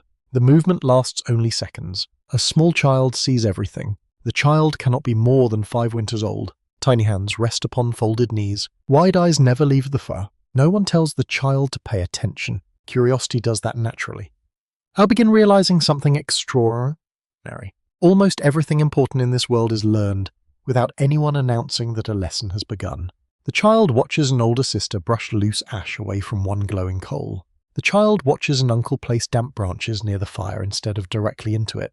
The child watches a grandmother test dry bark by bending it gently until it cracks. Hundreds of tiny observations. One quiet morning, knowledge arrives like falling rain, one drop at a time. Anthropologists studying traditional hunter-gatherer societies have often noted that children spend remarkable amounts of time observing skilled adults before attempting tasks themselves. Learning frequently occurs through participation, imitation, and gradual responsibility rather than long formal instruction. The fire becomes the classroom. No walls required. Breakfast begins slowly. A pot of roots and mushrooms simmers above the hearth while fragrant steam curls toward the roof opening. The familiar aroma of pine smoke blends with herbs gathered from the forest edge only days earlier. Your stomach notices immediately. So does every child, yet even hunger becomes another lesson. No one reaches for the food too early. Everyone waits. Patience feeds more than the body. After the meal, an elder carries several bundles outside beneath a temporary shelter built from bark and poles. Children follow, not because they have been called, because something interesting might happen. The elder kneels beside yesterday's collection of firewood. He lifts one branch from the pile, completely soaked. Water drips steadily from its bark. Without saying anything, he places it beside another branch gathered beneath a dense evergreen tree. The second branch looks almost identical and breaks both across his knee. The first splinters wetly. Its center glistens. The second snaps cleanly. The dry pale wood shines inside. Every child leans closer. No explanation comes. None is necessary. The difference speaks for itself. You smile quietly. Teaching sometimes requires fewer words than silence. Historians generally agree that prehistoric knowledge had to survive entirely within human memory. Before permanent records, every essential skill traveled from one generation to the next through observation, repetition, and shared experience. Forget enough lessons, and survival itself begins forgetting you. One young boy reaches toward the dry branch. The elder nods. The boy carries it proudly back toward the hearth. Not because the branch weighs much, because responsibility does. The shelter fills once again with the comforting smell of warming wood. Smoke drifts lazily upward while children settle around the fire. Today they will not simply watch. Today they will help. The youngest receives tiny twigs. Safe, light, easy to manage. Their task is wonderfully simple. Place one twig beside the glowing embers when asked. No more, no less. One little girl chooses a branch twice as thick as necessary. Her mother gently exchanges it for 3 smaller sticks. No criticism, only guidance. The girl nods seriously. Next time she chooses correctly. Success arrives quickly when mistakes remain welcome. Researchers studying child development in traditional societies have often observed that adults rarely interrupt every small error. Instead, they allow safe mistakes while quietly preventing dangerous ones. Confidence grows alongside competence. Perhaps prehistoric childhood felt similar, learning through doing, protected by experience. Outside rain begins falling more heavily. The sound deepens across the shelter roof. Children glance toward the entrance before looking back at the fire. They already understand. The weather changes. The hearth remains. One older child begins preparing tinder. You watch carefully. Instead of tearing bark randomly, he gently separates long fibers before rubbing them softly between his palms. The bundle grows lighter, fluffier, more welcoming to sparks. Tiny details matter enormously. Nobody rushes him. Nearby, another child practices arranging small sticks, not in a careless pile, in a tiny leaning structure allowing air to flow between each piece. The elder gently rearranges only one stick. Enough to improve the design, nothing more. The child studies the change carefully. One adjustment, one lesson remembered forever. Modern experimental archaeologists consistently find that airflow proves just as important as fuel quality when starting primitive fires. Even perfectly dry tinder struggles without sufficient oxygen. Ancient learners probably discovered this through countless patient attempts rather than formal explanation. The fire rewards understanding, not force. Afternoon arrives wrapped in mist. The forest beyond camp seems almost invisible beneath drifting clouds of moisture. Pine trunks emerge briefly before disappearing once more into soft grey distances. Inside, warmth fills every corner. Someone begins repairing fishing nets made from twisted plant fibers. Another sharpens a bone awl. Children continue moving quietly between adults, carrying tiny bundles, collecting bark, arranging drying wood. Nobody calls these chores. They are simply life. One little boy accidentally scatters a carefully prepared pile of dry grass across the floor and freezes, embarrassed. The shelter becomes still. Then the grandmother quietly kneels beside him. Together they gather every strand. No scolding, no disappointment, only another opportunity to practice careful hands. The boy smiles with relief. You notice everyone else continues working as though nothing unusual happened. Failure receives remarkably little attention here. Trying matters more. One particularly intriguing idea discussed among anthropologists suggests that prolonged childhood may have become one of humanity's greatest evolutionary advantages because it allowed extra years for mastering increasingly complex survival skills. Historians continued debating exactly how this process unfolded across prehistoric populations. Yet watching today's children, the theory feels beautifully plausible. Learning takes time. Time shapes humanity. Late in the afternoon, the elder prepares one final lesson. He places a cold hearth beside the active one. Not truly cold, simply empty. Several children gather around. One by one, each child transfers a single glowing ember using forked sticks into the waiting circle of stones. The youngest watches carefully. The oldest helps quietly. Soon a tiny new fire begins growing. Nobody claims ownership. Everyone contributed. The elder finally speaks. Only a few soft words. You cannot hear them clearly. You do not need to. The children understand. The smiles tell you enough. As evening approaches, supper cooks above 2 gentle fires instead of 1. The second hearth burns modestly, not because it is needed, because it was earned. The shelter glows with twice the light. Outside rain whispers through the shed. Inside, another generation quietly learns how to answer it. Researchers may never recover every story these ancient families shared beside their fires. Wood decays, bark disappears, voices fade into history. Yet knowledge survives in another form. It continues through practiced hands, patient eyes, gentle correction, and children who one day become the elders patiently watching another small pair of curious hands reach toward the warmth. The flames flicker softly between generations, never standing still, never truly ending. As Section 13. The rain has followed you for many days, yet today the forest feels unfamiliar. Not because the trees have changed, because the people have. You climb a gentle ridge overlooking the valley where your own camp rests quietly beneath towering pines. Thin columns of smoke rise through the mist exactly as they do every morning, curling lazily into the grey sky before disappearing among the clouds. Then you notice another column, far away. Beyond a winding river, beyond a stretch of open grassland, another fire. Small, steady. Someone else lives there. The discovery feels strangely comforting. You are not alone beneath these endless rains. The world is larger than your own hearth. You begin descending toward the river with two companions. No one carries many possessions. Spears rest lightly across shoulders. Woven baskets contain gifts rather than necessities. Dried mushrooms, carefully prepared bark tinder, and several bundles of fragrant herbs collected from the forest. Not every meeting requires caution, though none ignore it entirely. The forest smells wonderfully fresh after another night of gentle rain. Wet moss cushions every step. Ferns brush against your legs, leaving cool beads of water along your clothing. Somewhere high above, a woodpecker taps rhythmically against a hollow trunk. The sound echoes softly through the mist. The river grows louder with every step. When you finally reach its banks, the water moves swiftly but peacefully. Rain has swollen its current, carrying fallen branches downstream while tiny ripples shimmer beneath the grey light.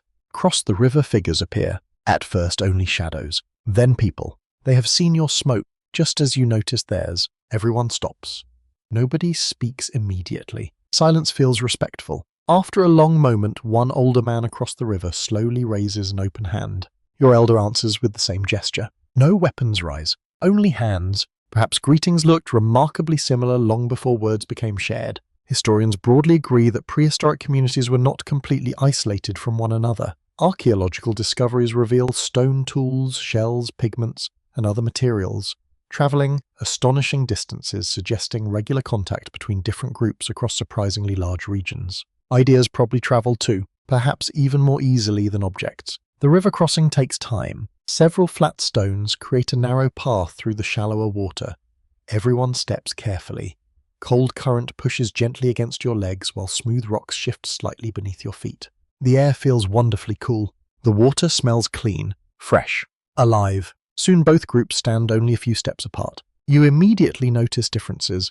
Their clothing resembles yours but uses more woven plant fibers than animal hides. Several spear shafts appear slightly longer. Boon ornaments decorate braided hair, yet far more seems familiar than strange. Smoke clings to their clothing too. Their hands carry the same tiny scars left by sewn tools. Children peek curiously from behind adults exactly as they do in your own camp. The fire has shaped everyone. One woman gestures toward the bark bundles in your basket. You offer one gently. She smiles before handing you a curious gift in return. A thick, oddly textured fungus growing from the side of a birch tree. It feels surprisingly light. Dry, almost spongy. You have never seen one prepared this way before. The elder examines it carefully. His eyes brighten. No words, only understanding. Modern researchers have paid increasing attention to tinder fungi such as amadou produced from certain bracket fungi growing on birch and beech trees. Properly prepared, these materials can catch sparks readily and even transport smouldering embers over long distances. Archaeological evidence suggests prehistoric people knew far more about such natural resources than was once believed. Knowledge wears many shapes, sometimes even a mushroom. Rain begins falling again, softly, almost politely. Instead of hurrying home, everyone moves beneath a large rock overhang overlooking the river. There, sheltered from the weather, both groups build a shared fire. Watching them work fascinates you. Their method differs slightly. Instead of arranging kindling into the familiar leaning structure your own band prefers, they create a low crisscross pattern, allowing air to flow beneath the wood from every direction. The result surprises you. The flame grows quickly despite the damp air. Your companions exchange thoughtful glances. Nobody insists one method is better. Different paths, same warmth. Historians still debate how rapidly technological ideas spread between prehistoric communities. Some scholars argue innovations traveled surprisingly quickly through interconnected social networks. Others suggest isolated groups often developed similar solutions independently. because they faced similar environmental challenges. Perhaps both happened. Human curiosity rarely follows only one road. The shared fire soon crackles comfortably beneath the rocky shelter. Smoke drifts upward before disappearing into the rain outside.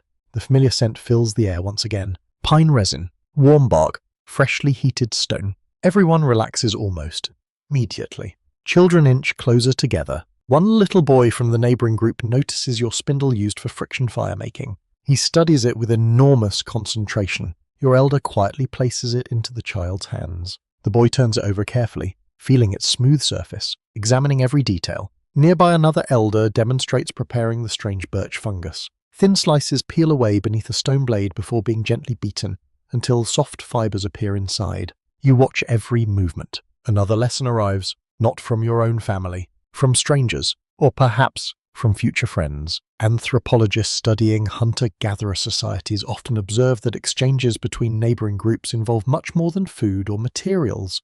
Stories, songs, marriage, partnerships, seasonal information, and practical skills all pass between communities, strengthening broader social networks. Knowledge travels best when people do. Afternoon slowly fades. Rain continues beyond the shelter, yet no one seems eager to leave. Someone begins roasting roots beside the shared fire. Another group contributes dried berries. Your own companions offer smoked meat. Soon the meal belongs to everyone. No one remembers exactly which food came from whom. The fire has mixed them together. One unusual possibility occasionally discussed among archaeologists is that certain especially valuable survival skills may have spread across continents through countless small meetings remarkably similar to this one. Direct evidence remains impossible to recover in detail, yet shared tool designs appearing across distant regions hint at generations of quiet human connection. No great mention, only countless conversations. The meal ends peacefully. Before departing, the neighboring elder kneels beside the shared hearth. Using a forked stick, he gently transfers one glowing ember into the prepared fungus bundle you received earlier. The ember settles comfortably inside, almost as though it belongs there. He closes the bundle carefully, then hands it back. A gift, not merely of tinder. A fire itself. The journey home feels different. The rain still falls. The forest still smells of moss and pine. Streams still rush beneath the grey skies. Nothing in the landscape has changed, yet everything feels richer. The ember you carry glows quietly inside its unusual wrapping. It comes from another hearth, another family, another way of surviving. Back at camp, your own fire welcomes the newcomer. The borrowed ember joins familiar coals without hesitation. Old flame, new flame. Soon they become impossible to distinguish. Researchers may never know how many ancient discoveries spread exactly this way through peaceful meetings beside rivers, shared meals beneath rocky shelters, and quiet gifts exchanged between neighboring bands. But tonight, as two traditions burn together inside one humble hearth, it becomes wonderfully easy to imagine. Section 14. By now you trust the fire. Not because it never fails, because you finally understand how quietly it works. The brightest flames have always captured your attention. They leap into the air with cheerful confidence, warming your hands and lighting every familiar face inside the shelter. Yet the elders rarely stare at the flames for very long. Their eyes drift somewhere else, toward the ash. At first you think they are simply waiting for the wood to burn down. Soon you realize they are watching something far more important. The ash itself. Morning arrives beneath another blanket of grey clouds. Rain has rested through the night, leaving only a cool mist drifting gently through the valley. Every blade of grass carries tiny beads of water. Spiderwebs shimmer beneath the pale light. The forest seems quieter than usual, as though even the birds are enjoying the brief pause between storms. The fire still glows, not brightly, comfortably. A thick layer of soft grey ash covers much of the hearth. To an unfamiliar eye it might appear neglected, finished, almost dead. The elder smiles when he notices you studying it. Without speaking, he reaches toward the fire using a forked branch. He gently brushes away part of the ash. Immediately deep orange embers appear beneath, alive, far hotter than the fading flames above them. You feel warmth reaching your face long before the embers become fully visible. The lesson arrives silently. Fire hides its greatest strength. Researchers studying prehistoric hearths have discovered repeated layers of ash preserved beneath ancient campsites. These deposits reveal more than simple evidence of burning. They demonstrate careful management over days, weeks, and sometimes many generations as fires were repeatedly maintained in the same places. Ash became history, one quiet layer at a time. The elder carefully covers the embers once more, almost completely. Only the faintest glow remains visible through tiny cracks in the pale surface. You wait. Minutes pass. The fire seems almost extinguished. Then he gently blows across one edge. The ash shifts. Fresh air reaches the hidden coals. Orange light spreads rapidly beneath the grey blanket. Within moments, tiny flames begin dancing once again. Almost effortless, the ash protected them, not smothered them. Modern experiments with traditional hearths consistently show that warm ash serves as an excellent insulator. Properly managed, it slows heat loss, protects embers from sudden drafts, and allows useful coals to survive remarkably long periods with very little additional fuel. The fire sleeps. The ash becomes its blanket. Outside, several adults begin gathering fresh wood while the weather remains calm. Children follow close behind carrying tiny baskets. You join them. The forest smells wonderfully clean after the night's gentle mist. Damp earth releases rich earthy aromas. Pine resin glistens along broken branches. Tiny mushrooms emerge from fallen logs that seemed empty only yesterday. Everything feels renewed. Even decay creates opportunity. One young girl notices a fallen branch resting half beneath a thick carpet of leaves. She reaches toward it. An older hunter quietly shakes his head. Instead, he kneels beside a standing dead tree nearby. With one careful strike of a stone tool, he removes a narrow strip of bark. Dry wood gleams beneath. The girl smiles. Another lesson. Another memory. Learning never truly stops. Back at camp, the gathered wood joins carefully organized stacks beneath protective shelters. Nothing goes directly beside the fire. Not immediately. Fresh branches first rest near the hearth where gentle warmth begins drying them. Tomorrow's fuel begins preparing today. You have seen this before. Now you understand why. One woman gently spreads a thin layer of warm ash beneath several damp roots collected that morning. Not enough to cook them, just enough to dry their muddy skins before storage. The ash serves another purpose you had never noticed. Historians generally agree that prehistoric people discovered many practical uses for ash beyond protecting embers. Although direct evidence remains incomplete because ash scatters easily over time, ethnographic comparisons suggest it helped with cleaning food preparation, hide processing, preserving certain materials, and even discouraging insects. Very little was wasted. Not even yesterday's fire. The afternoon passes peacefully. Rain returns only briefly before drifting away once more. Gentle breezes carry the familiar scent of smoke through the camp while children continue practicing yesterday's lessons. One little boy approaches the hearth carrying an armful of twigs. Far too many. Before he can drop them all into the fire, his older sister gently stops him. She removes most of the bundle, leaves only 3. The flames accept them gratefully. No smoke billows upward. No precious heat disappears beneath overloaded wood. The boy watches carefully. Her nods. Small fires survive through moderation. Larger mistakes often begin with good intentions. You settle beside the hearth during the quietest part of the afternoon. The shelter feels wonderfully warm. Outside droplets continue falling from pine branches long after the rain itself has ended. Water taps softly against stones. Somewhere beyond the camp, a stream murmurs steadily toward the distant river. The sounds blend beautifully together. The fire crackles gently. The forest answers. One elder begins cleaning the hearth, not by removing everything, by preserving its shape. He pushes excess ash toward one side where tomorrow's embers will likely rest. Larger charcoal pieces separate into neat piles. Half-burned branches move closer together.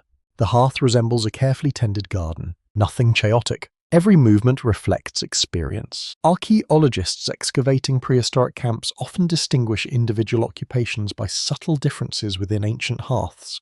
Tiny changes in ash color, charcoal fragments, burned, bone-cracked stones, and microscopic plant remains help reconstruct meals, seasons, fuel choices, and repeated human activity spanning thousands of years. The smallest traces tell the longest stories. One intriguing question continues fascinating researchers. Did prehistoric families intentionally preserve old hearth locations because they understood the insulating value of accumulated ash? Or did repeated use simply create those advantages naturally over time? Historians still debate the answer.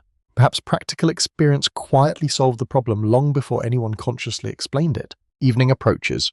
Clouds slowly darken once more. Fresh rain begins whispering across the valley. Inside the shelter, supper simmers gently above glowing embers rather than towering flames. The fire seems calmer tonight, more confident. You understand the reason. It no longer struggles against the weather alone. Ash stands beside it. One child reaches toward the pale grey surface covering part of the hearth. The grandmother gently takes the child's hand. Together they brush aside only a tiny corner. Deep beneath hidden orange light waits patiently. The child's eyes widen. A smile appears. The ember never disappeared. It was simply resting. Researchers may never recover every clever trick ancient families discovered for protecting their fires through endless seasons of rain.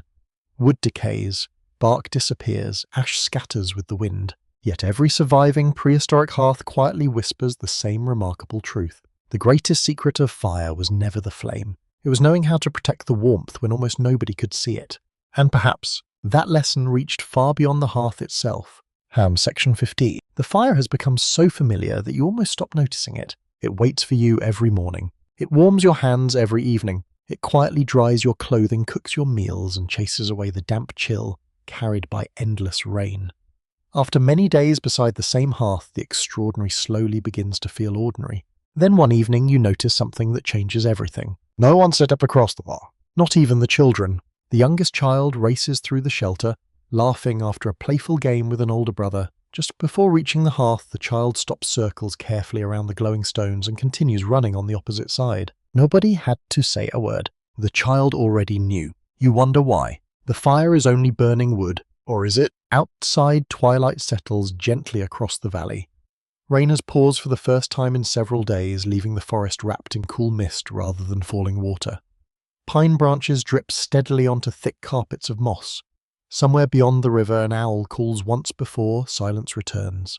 Inside, supper finishes cooking. The smell fills every corner of the shelter. Roasted mushrooms release their earthy fragrance. Slow-cooked roots carry faint sweetness. Meat crackles softly above glowing embers, sending ribbons of fragrant smoke toward the roof opening. Everything feels peaceful, comfortably familiar. After everyone finishes eating, something unusual happens. Nobody rushes to sleep. Instead, people remain sitting quietly around the hearth. The flames dance gently. Faces glow amber beneath the shifting light. Shadows drift lazily across the curved walls. The atmosphere changes, less like work, more like reflection. You notice the oldest woman in the band. Without speaking, she gently places one tiny piece of fragrant pine resin into the fire. The resin melts almost immediately. A bright golden flame briefly rises before settling once more into steady orange light. The shelter fills with an even sweeter scent than before. Nobody comments, yet everyone watches. The gesture feels meaningful. Researchers broadly agree that fire eventually occupied an important place in the symbolic lives of many prehistoric communities. Hearths appear repeatedly in archaeological sites alongside burials, pigments, carefully arranged objects, and other evidence suggesting that fire carried significance beyond its practical uses. Exactly when that transformation began remains uncertain. Perhaps it happened gradually. Like everything else, you sit quietly. The elder beside you carefully stirs the embers, not because the fire needs attention, simply because it feels right. The movement appears almost thoughtful. I begin remembering all the moments the fire has shared with your band. Children learned beside it, meals gathered around it, wet clothing dried near it, stories unfolded within its light. Even silence somehow felt warmer because of it. The hearth has witnessed everything. Perhaps it deserves respect. Historians still debate whether the earliest symbolic behaviors surrounding fire reflected organized beliefs or simply repeated traditions that slowly gained emotional meaning over generations. The evidence cannot answer completely. Ash does not preserve intentions, only traces. A gentle breeze slips through the shelter entrance. The flames lean sideways before straightening once again. Everyone instinctively watches. Even after countless evenings, nobody ignores sudden changes in the fire. Attention has become habit. Habit becomes tradition. One little girl quietly carries a fresh branch toward the hearth. Before placing it onto the embers, she pauses. Her grandmother gently touches the branch, only for a moment, then nods. The girl smiles and lays it carefully beside the glowing coals. Perhaps she simply wanted to help. Perhaps the grandmother simply checked that the wood was dry enough. Or perhaps tiny rituals sometimes grow from practical actions until nobody remembers where one ends and the other begins. Anthropologists studying traditional societies have often observed that practical survival skills gradually intertwine with symbolic meaning. Preparing food, building shelters, or tending fires may begin as necessity before becoming expressions of identity, belonging, or respect. Daily life quietly becomes culture. No dramatic announcement follows. Outside, darkness deepens. Clouds drift apart just enough to reveal several bright stars above the valley. You have not seen stars for many nights. The children notice immediately. Tiny fingers point toward the sky. Someone quietly laughs. The fire seems brighter beneath the open heavens. Its light feels almost like another star resting safely upon the earth. The comparison lingers in your thoughts. Across countless generations, How many people looked upward at distant stars before lowering their eyes toward the familiar glow beside their families? The connection feels natural. One burns impossibly far away. The other burns close enough to warm your hands. Researchers examining prehistoric cave sites have occasionally found evidence suggesting that certain hearths remained in remarkably consistent locations despite repeated rebuilding of surrounding living spaces. Historians continue discussing whether convenience alone explains this pattern, or whether established hearths gradually acquired deeper social importance. Perhaps moving the fire simply felt wrong? Not because of superstition, because memories lived there. The shelter grows quieter. Several children have already fallen asleep wrapped beneath warm hides. Adults continue repairing tools by the remaining light. Stone scrapes softly against bone. Plant fibers twist patiently into cord. Smoke drifts upward in delicate ribbons. Everything unfolds without hurry. One hunter reaches absent-mindedly toward the fire, not for warmth, simply to watch a glowing coal shift beneath the ash. The movement seems almost comforting. You realize you have done the same thing many times. Modern psychologists might describe such moments differently. Here no explanation exists, only feeling. The fire calms people. Whether through warmth, familiar sound, gentle light, or countless shared memories hardly matters. Its presence changes the atmosphere. One particularly intriguing theory occasionally discussed among archaeologists suggests that regular gatherings around controlled hearths may have strengthened storytelling traditions. Extended evenings spent together encourage conversation, memory, imagination, and the passing of knowledge between generations.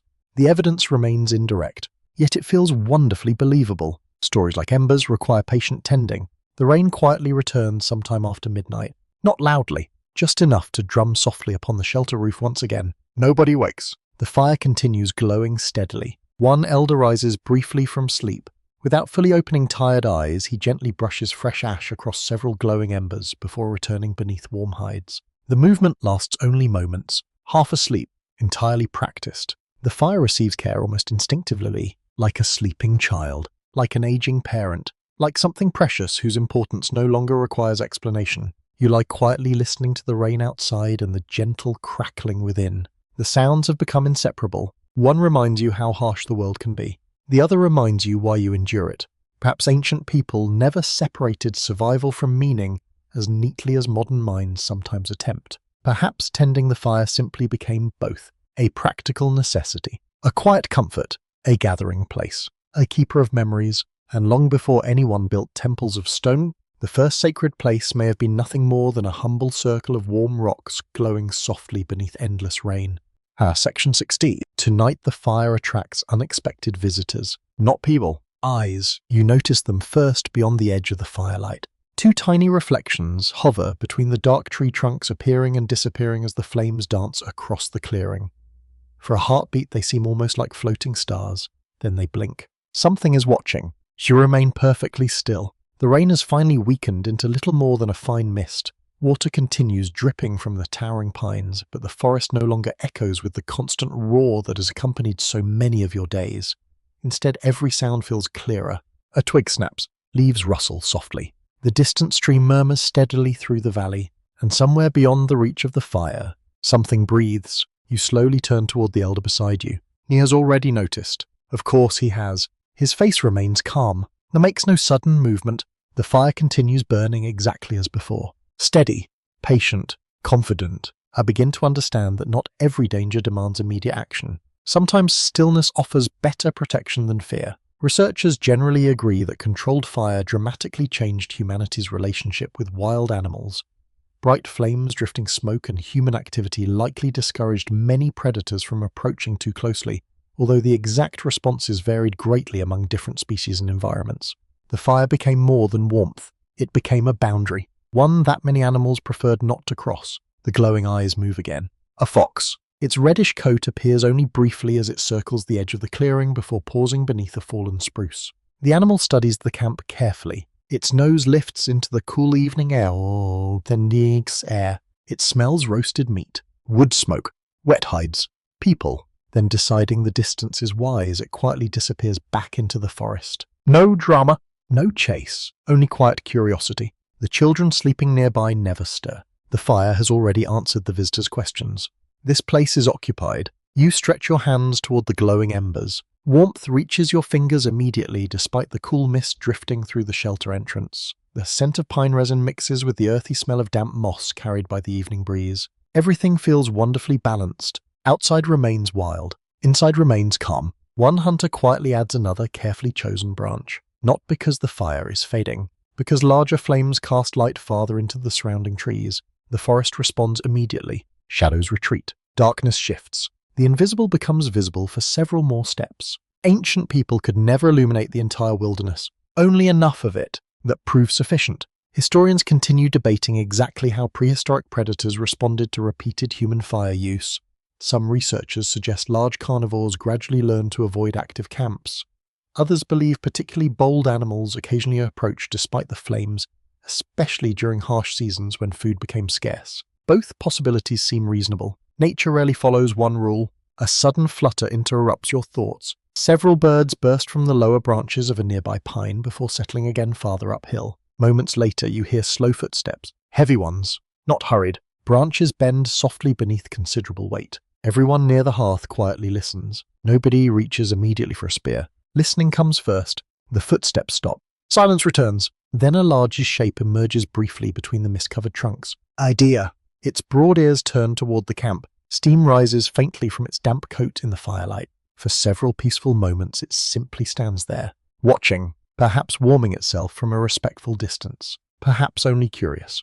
The flames reflect beautifully in its dark eyes. Then it lowers its head, nibbles several leaves, and slowly continues through the forest without another glance. You smile. Not every unknown shape carries danger. The fire attracts life in unexpected ways. Modern wildlife researchers have observed that many animals display cautious curiosity toward controlled human fires, particularly when the immediate threat seems low. Some avoid them entirely. Others investigate from safe distances drawn by warmth, unfamiliar scents, or potential food opportunities. Curiosity belongs to more than humans. The mist grows thicker. Soft grey ribbons drift between the trees until parts of the forest seem to vanish altogether.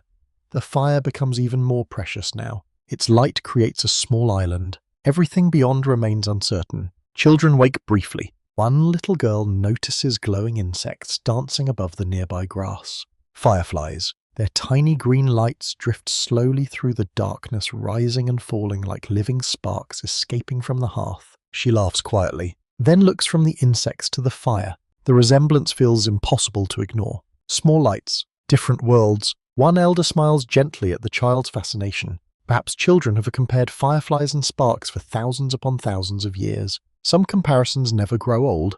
A gentle breeze shifts. Smoke drifts towards the edge of camp where bundles of drying meat hang beneath protective covers. The scent spreads through the valley. Strong, savory, inviting. It does not take long before another visitor arrives. This time much smaller. A hedgehog emerges from beneath a clump of ferns, sniffing busily across the damp ground. It pays almost no attention to the people. Instead, it investigates insects attracted by the firelight before disappearing beneath another fallen log. Several children watch with quiet delight. Nobody disturbs it. Sharing the night feels easier than owning it. Archaeologists occasionally uncover animal bones around prehistoric hearths that reveal fascinating relationships between humans and surrounding wildlife. Some belong to hunted prey. Others may represent scavengers visiting camps after people departed. Interpreting these discoveries remains challenging, and historians continue discussing exactly how close those interactions became. The bones preserve outcomes, not conversation. As the evening deepens, clouds slowly separate overhead. For the first time in many nights, the moon appears. Not full, only a pale silver crescent floating above the dark pines. Its cool light mixes gently with the warm glow of the fire. Together they paint the valley in soft shades of gold and blue. The contrast feels almost magical. You understand why ancient people spent so much time simply looking. The world rewarded attention. One particularly intriguing theory proposed by some anthropologists suggests that reliable campfires may have gradually changed animal behavior around human settlements. Over countless generations, certain species learned to associate smoke with food scraps, warmth, or reduced competition from larger predators. Historians still debate how widespread such patterns became. The relationship likely differed from valley to valley, species to species. Late into the night, another sound reaches your ears. Low, haunting. A wolf howls somewhere beyond the hills. Then another answers. Then silence. The children shift slightly in their sleep but do not awaken. Adults pause only briefly before returning to their quiet tasks. Nobody appears frightened. The wolves remain distant. The fire burns steadily. That confidence itself feels remarkable. You imagine a world without the hearth, without glowing embers, without the comforting circle of warm stones. The same howl would surely sound very different. The forest would feel infinitely larger, the darkness infinitely deeper. Instead, you simply listen. The wolves continue their ancient conversation beneath the stars. You continue yours with the fire. Both belong to the night, yet only one welcomes you into its circle. As the embers settle beneath fresh ash, once again the edge between wilderness and home becomes beautifully clear. Not marked by walls, not marked by fences, only by one quiet fire, and all the living creatures who understood exactly where its light ended. Section 17. The fire has changed you, not in one dramatic moment, not with a single remarkable discovery. It has done something far quieter, something that happened so slowly you almost fail to notice. One evening becomes another. One meal follows the next. One careful bundle of dry bark replaces another. Days become seasons. Seasons become generations. Then, almost without warning, humanity is no longer the same. You wake before dawn once again. The rain has finally stopped. For the first time in what feels like forever, silence fills the valley before the birds awaken. Mist rests low across the meadow like a pale blanket. Tiny beads of dew cling to every blade of grass, catching the first faint hint of morning light. The air feels wonderfully fresh, cool, almost sweet. The fire still glows beneath its blanket of ash. You gently brush part of it aside. Orange embers answer immediately. They have become such familiar companions that you almost forget how extraordinary they truly are. You remember your first days beside the hearth. Every spark demanded your full attention. Every flame felt uncertain. Now your hands move almost without thinking. A few thin twigs, one careful breath, a larger branch. The fire awakens. So do you. That effortless rhythm did not appear overnight. It was built one morning at a time. Researchers broadly agree that controlled fire influenced nearly every aspect of human evolution and daily life. Warmth expanded habitable landscapes. Cooking increased nutritional efficiency. Light extended activity beyond sunset. Protection altered relationships with predators. Few discoveries reshaped human existence so completely. Fire became more than a tool. It became an environment. The camp slowly stirs around you. Children wake more gently than they once did. Nobody rushes immediately into the cold morning air because warmth already waits nearby. Adults stretch comfortably before beginning another day. Breakfast simmers quietly while soft smoke drifts toward the brightening sky. The day begins calmly, not hurriedly. You wonder what evenings looked like before reliable fire. Perhaps people slept almost immediately after darkness arrived. Perhaps conversation remained brief. Perhaps stories ended before they truly began.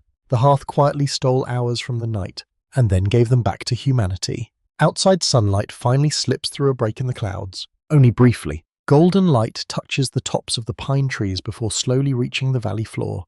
Steam rises gently from damp earth warmed for the first time in many days. The forest seems to breathe.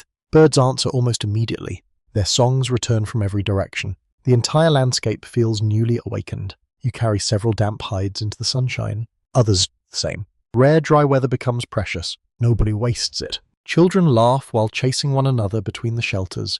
Spears lean against tree trunks while their owners repair bindings loosened by constant moisture. Nearby strips of meat continue drying beside gentle smoke rather than open flames. The fire remains busy. Even when the sun finally helps. Historians still debate exactly how much reliable fire influenced human sleep patterns and daily schedules. Some scholars suggest evening light encouraged longer periods of social interaction, storytelling, and planning. Others argue the effects varied greatly across climates and seasons. The evidence cannot measure bedtime, only possibilities, yet the idea feels quietly convincing. As afternoon unfolds, the camp becomes unusually lively. Several hunters return carrying fresh deer meat. The successful hunt brings visible relief. The animal will feed everyone for days, perhaps longer. Immediately the fire becomes the center of activity. Some people prepare roasting racks, others sharpen stone blades. Children gather fresh wood with remarkable enthusiasm. No one waits for instruction. Every task naturally circles back toward the hearth. Without the fire, the hunt remains unfinished. The smell soon fills the valley, fresh meat roasting slowly over glowing coals, pine smoke drifting lazily upward, wild herbs scattered across heated stones. The aroma travels astonishingly far. Even before supper begins, everyone smiles more easily. Food carries comfort. Warm food carries something more. Community. Modern nutritional research supports what prehistoric people learned through experience alone. Cooking increases the availability of calories from many foods while reducing the energy required for digestion. Over countless generations, those small advantages may have accumulated into profound biological changes. The body changed. Perhaps the mind followed. Late in the afternoon, you notice several children sitting quietly beside one of the elders. No tools rest in their hands. No practical lesson unfolds. Instead, the elder begins telling a story. No one interrupts. Even adults working nearby listen while repairing clothing or shaping wooden shafts. The fire burns gently between storyteller and audience. His light dances across every face despite the lingering daylight. Words seem different beside flames. Slower, richer. The pauses feel meaningful. Perhaps stories themselves learned patience from the hearth. Anthropologists have long suggested that regular evening gatherings around fires may have encouraged increasingly complex language memory and social cooperation. Historians continue debating how direct these connections truly were, yet many agree the campfire created rare opportunities for extended communication. Darkness became useful, instead of merely unavoidable. The story ends. Nobody applauds. Instead, another elder quietly adds a memory of their own. Then someone else remembers another hunt, another season, another distant valley. Conversation flows naturally. One memory awakens another. The children absorb everything, not because anyone commands them, because stories explain the world. I begin realizing that fire does something remarkable. It gathers attention, without effort. Faces naturally turn toward the light. Silence becomes comfortable rather than awkward. The flames seem to slow time itself. Outside the shelter, evening gradually replaces afternoon. The forest darkens. Shadows lengthen between the pines, yet inside nobody seems eager for the day to end. The fire extends it gently. Researchers examining prehistoric cave art have occasionally wondered whether many paintings, carvings, and symbolic activities occurred during evening hours illuminated by firelight. Direct proof remains difficult because the flames leave few records beyond soot and charcoal. The paintings remain. The conversation disappeared. One curious possibility continues fascinating archaeologists. Could generations of children have first imagined distant ancestors, mysterious animals and unseen spirits while staring into glowing embers exactly like these? Historians still argue.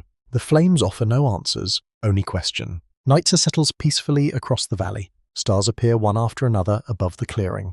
The rain has finally disappeared. Only gentle breezes move through the treetops now. The fire crackles softly. Its warmth reaches every familiar face gathered around it. You look across the circle. The hunters, the children, the elders, the toolmakers, the storytellers. Different people, one hearth. You understand something that would have been impossible to explain on your first night here. Humanity did not simply learn how to keep fire alive. Fire quietly taught humanity how to remain together. Meal after meal, story after story, generation after generation. Its greatest gift was never only warmth. It was the circle it created around itself. And within that glowing circle, people slowly became something more than survivors. They became a community. Section T. The fire has long since faded. Not tonight, not tomorrow, but tens of thousands of years from now. Its last ember cooled long before the first city rose, before the first farmer planted grain, before anyone imagined writing history on stone or paper. The people who gathered around this humble hearth have vanished completely, or so it seems. You kneel beside the familiar circle of stones one quiet morning, gently brushing fresh ash over several glowing embers before leaving camp to gather wood. You have no idea that this ordinary movement will outlast your name by thousands upon thousands of years. The rain begins again, softly, almost affectionately. The valley smells of wet earth, pine resin, and fresh moss. Tiny droplets cling to every fern while mist drifts lazily between ancient trees. Everything appears temporary. Yet beneath your feet, something begins lasting forever. You walk away. The fire remains. Centuries pass, then millennia. The shelter collapses. Wooden poles rot quietly into the soil. Animal hides disappear without leaving a trace. Woven baskets dissolve. Leather clothing returns gently to the earth that once provided it. The forest changes. The climate changes. Even the river slowly shifts its course. Only the hearth waits, patiently. Researchers often describe hearths as some of the most informative archaeological features at prehistoric sites because they preserve evidence from countless ordinary moments of daily life. Charcoal burned bone, cracked stone ash, microscopic plant remains and heated sediments quietly record activities that written history never could. The fire remembers, even after people cannot. Thousands of years later, another pair of hands reaches toward the same ground. Different hands, gentler in a different way. Not hunters, archaeologists. The morning feels remarkably similar despite the enormous passage of time. Mist still hangs above the valley. Birds still greet the dawn from nearby trees. Rain still dampens the moss covering forgotten stones. Some things refuse to change. A small trowel carefully removes thin layers of soil. Slowly, patiently. No hurry exists here. Every handful of earth may hide another clue. The archaeologist pauses. A circle of darkened stones begins emerging beneath the soil, not arranged by nature, by people. The excitement remains quiet, professional, almost reverent. You imagine the ancient elder smiling. Someone noticed. Careful brushes replace larger tools. Tiny fragments appear one by one. Black charcoal, cracked river stones, burned animal bone, delicate flakes of flint. Each object seems almost insignificant alone. Together they tell a story. Not of kings, not of battles, simply of supper. Modern archaeology relies heavily upon hearths because fires concentrate evidence in one location. Meals were cooked there, tools repaired there, bones discarded nearby, charcoal preserved microscopic details about ancient wood species. Burned seeds reveal seasonal gathering habits. One humble fireplace becomes an entire archive. History sometimes hides inside ashes. The archaeologist carefully collects several charcoal fragments. They look ordinary, yet extraordinary possibilities sleep inside them. Radiocarbon dating will eventually reveal approximately when the wood last burned. Tiny growth rings may even hint at the tree's age before it fell. One small piece of charcoal, one enormous conversation with time. Historians continue debating many details of prehistoric daily life because archaeological evidence really tells complete stories. A burned bone cannot explain who laughed during supper. A stone tool cannot describe the weather. A hearth preserves actions remarkably well. Feelings remain elusive. Perhaps they always will. The excavation continues. Rain begins, falling gently once more. Someone stretches a protective covering above the exposed hearth to prevent fresh water from disturbing the fragile layers beneath. The irony feels beautiful. Thousands of years ago, people protected the fire from rain. Today, people protect the memory of the fire from rain. Different purpose. Same careful hands. Nearby, another archaeologist studies microscopic soil samples collected beside the hearth. Invisible particles reveal astonishing secrets. Pollen grains identify surrounding plants. Tiny charcoal fragments indicate fuel choices. Burned starch granules suggest cooked roots or seeds. Even ancient smoke leaves delicate fingerprints beneath the earth.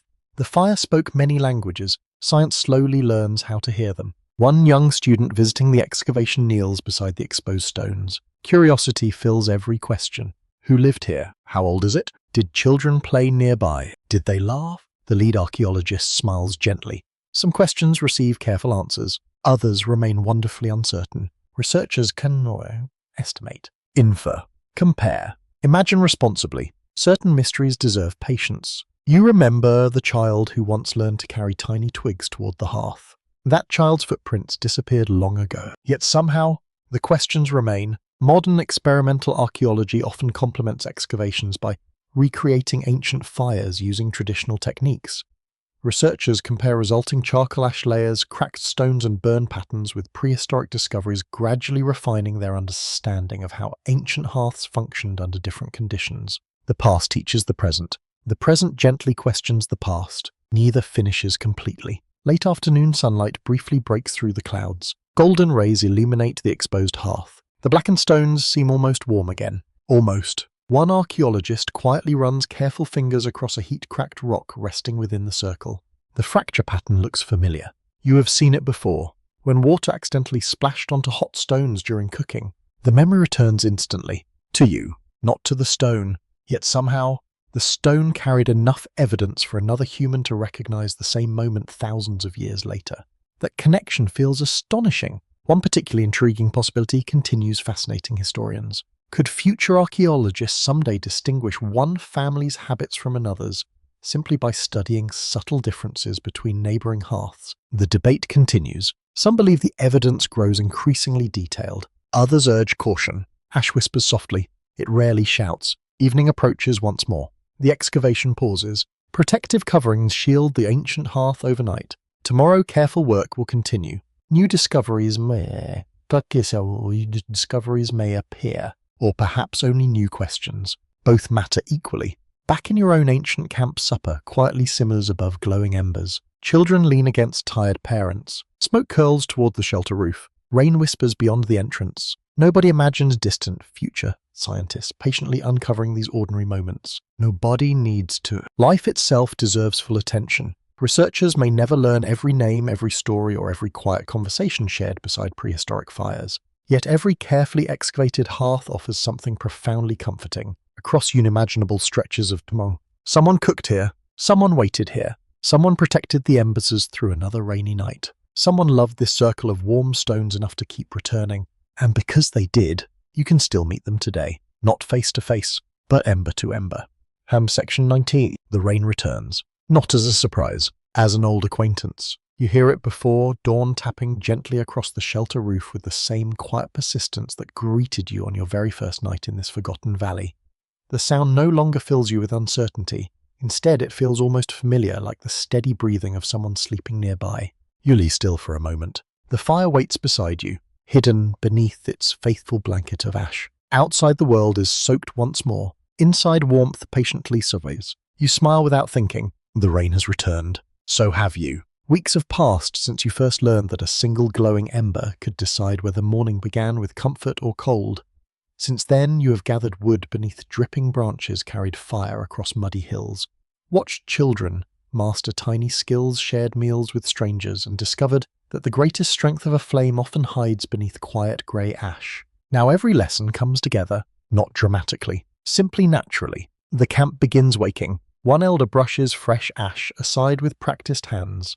Orange embers glow exactly where everyone expected them to be. A few dry twigs settle gently across the coals. One careful breath follows.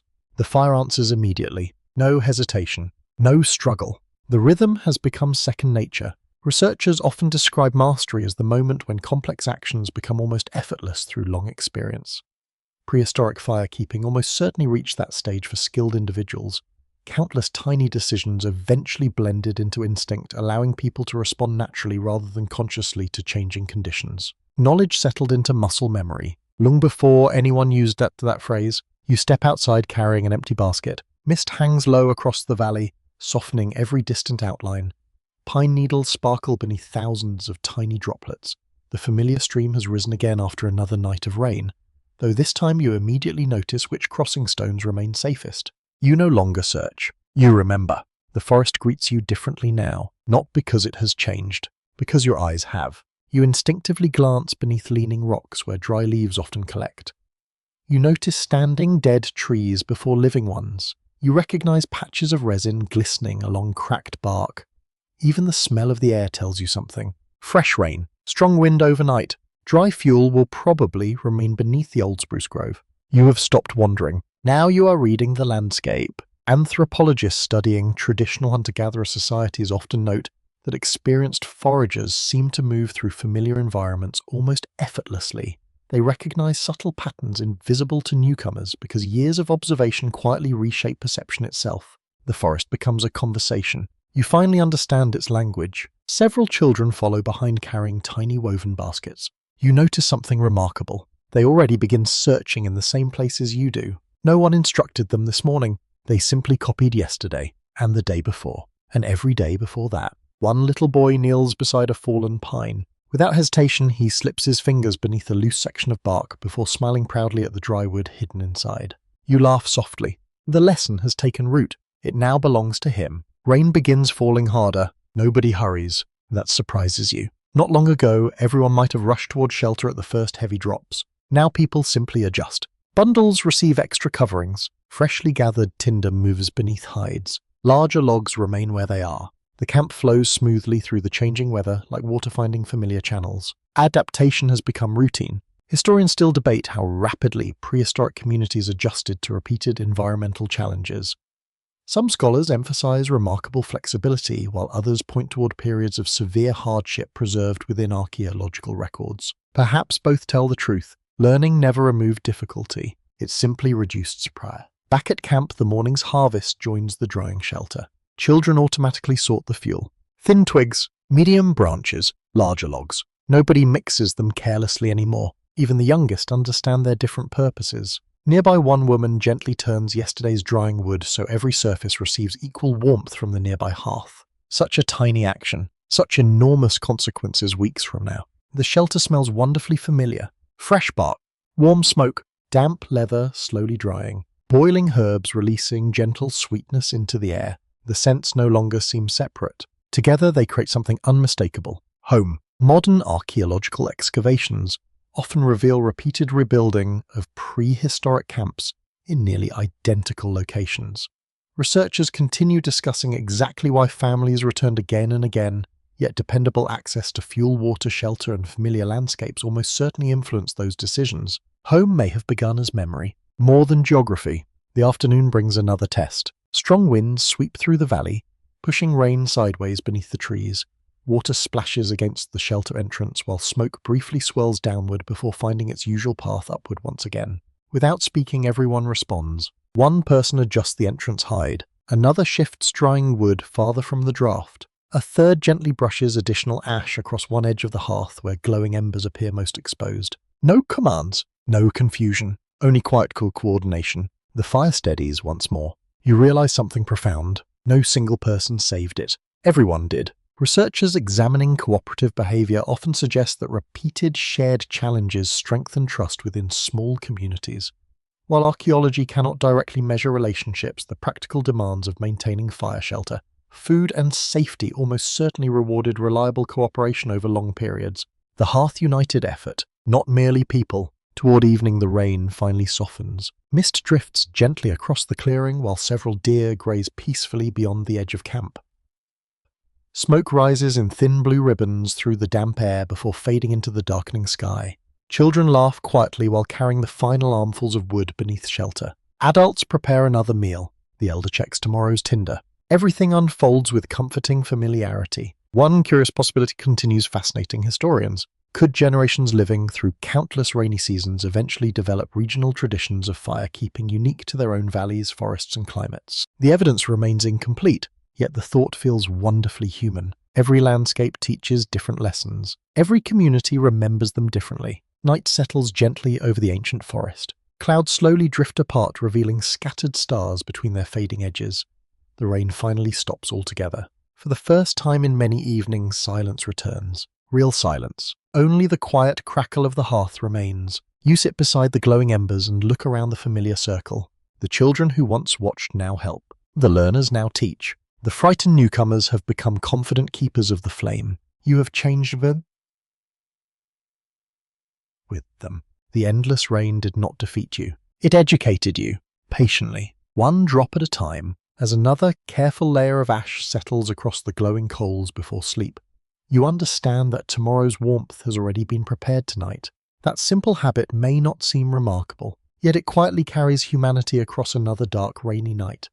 Section 20. The rain finally grows quiet, not because the world has changed, because you have learned how to hear it. Another dawn slowly rises beyond the pine forest, its pale light filtering through drifting mist and lingering clouds. Tiny drops still cling to every branch, every fern, every blade of grass. The valley remains damp, cool, and wonderfully alive. The fire waits exactly where it always has, hidden beneath soft grey ash. You kneel one last time beside the familiar circle of stones. Your hands move without hesitation. A gentle sweep, a careful breath, a few slender twigs. The orange glow returns as faithfully as an old friend. You no longer marvel at the process. You simply understand it. Weeks ago, you believed survival depended upon finding fire. Now you know it depended upon remembering it. The greatest challenge was never discovering a flame. It was carrying knowledge from one sunrise to the next, from one child to another, from one generation into the countless generations still waiting beyond the horizon. Researchers generally agree that humanity's relationship with controlled fire represents one of the defining turning points in our shared story. Reliable hearths transformed food, shelter, migration, cooperation, technology, and eventually the civilizations that would rise many thousands of years later. Yet none of those extraordinary futures existed here. Only ordinary mornings, only careful hands, only quiet people refusing to let one ember disappear beneath endless rain. Sometimes history changes through grand events. More often it changes through habits. You step outside the shelter. The valley stretches peacefully before you. The swollen streams have begun shrinking back toward their usual banks. Fresh green shoots emerge beside fallen logs. Birds dart between the trees with cheerful confidence. A light breeze carries the familiar scent of pine resin, damp earth, and faint wood smoke drifting upward from the camp. The forest seems grateful, or perhaps you simply see it differently now. Children gather dry bark without being asked. Young hunters automatically check the drying shelter before preparing their spears. An elder quietly turns yesterday's wood so another side faces the warmth. No one discusses these actions. They have become part of life itself. Anthropologists often observe that traditions survive most successfully when they become ordinary rather than ceremonial. The practices that quietly fit into everyday routines frequently outlast those requiring constant reminders. The fire has reached that stage. Its care no longer feels like work. It feels like breathing. One little girl walks toward the hearth carrying only 3 tiny twigs. Exactly the right number. She places them gently beside the glowing embers before smiling toward her grandmother. No words are exchanged. None are needed. The lesson completed itself. Historians still debate countless details surrounding prehistoric fire. Which methods appeared first? How rapidly did innovation spread? How often did neighboring groups exchange knowledge?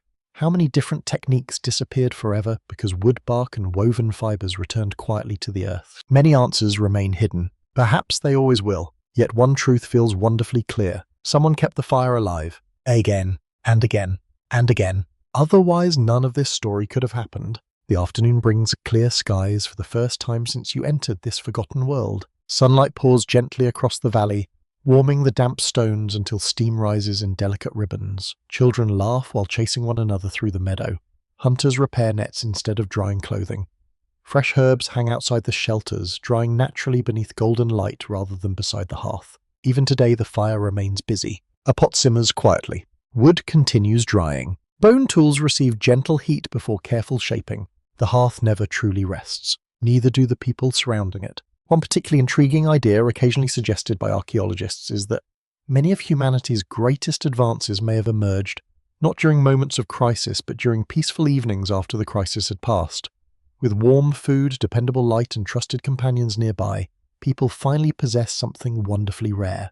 Time to think. The evidence cannot fully confirm that possibility, yet the image feels beautifully fitting. As evening approaches, the entire camp gathers once more around the glowing circle of stones. Not because danger demands it, because comfort invites it. The meal is simple, the conversation gentle, the pauses long and peaceful. The flames dance quietly while smoke drifts upward toward a sky filled with stars that have patiently watched every generation before this one. You look around the circle one final time. The hunters, the gatherers, the children, the elders, the teachers, the learners, the storytellers. Each carries a small part of the fire, not only within the hearth, within themselves.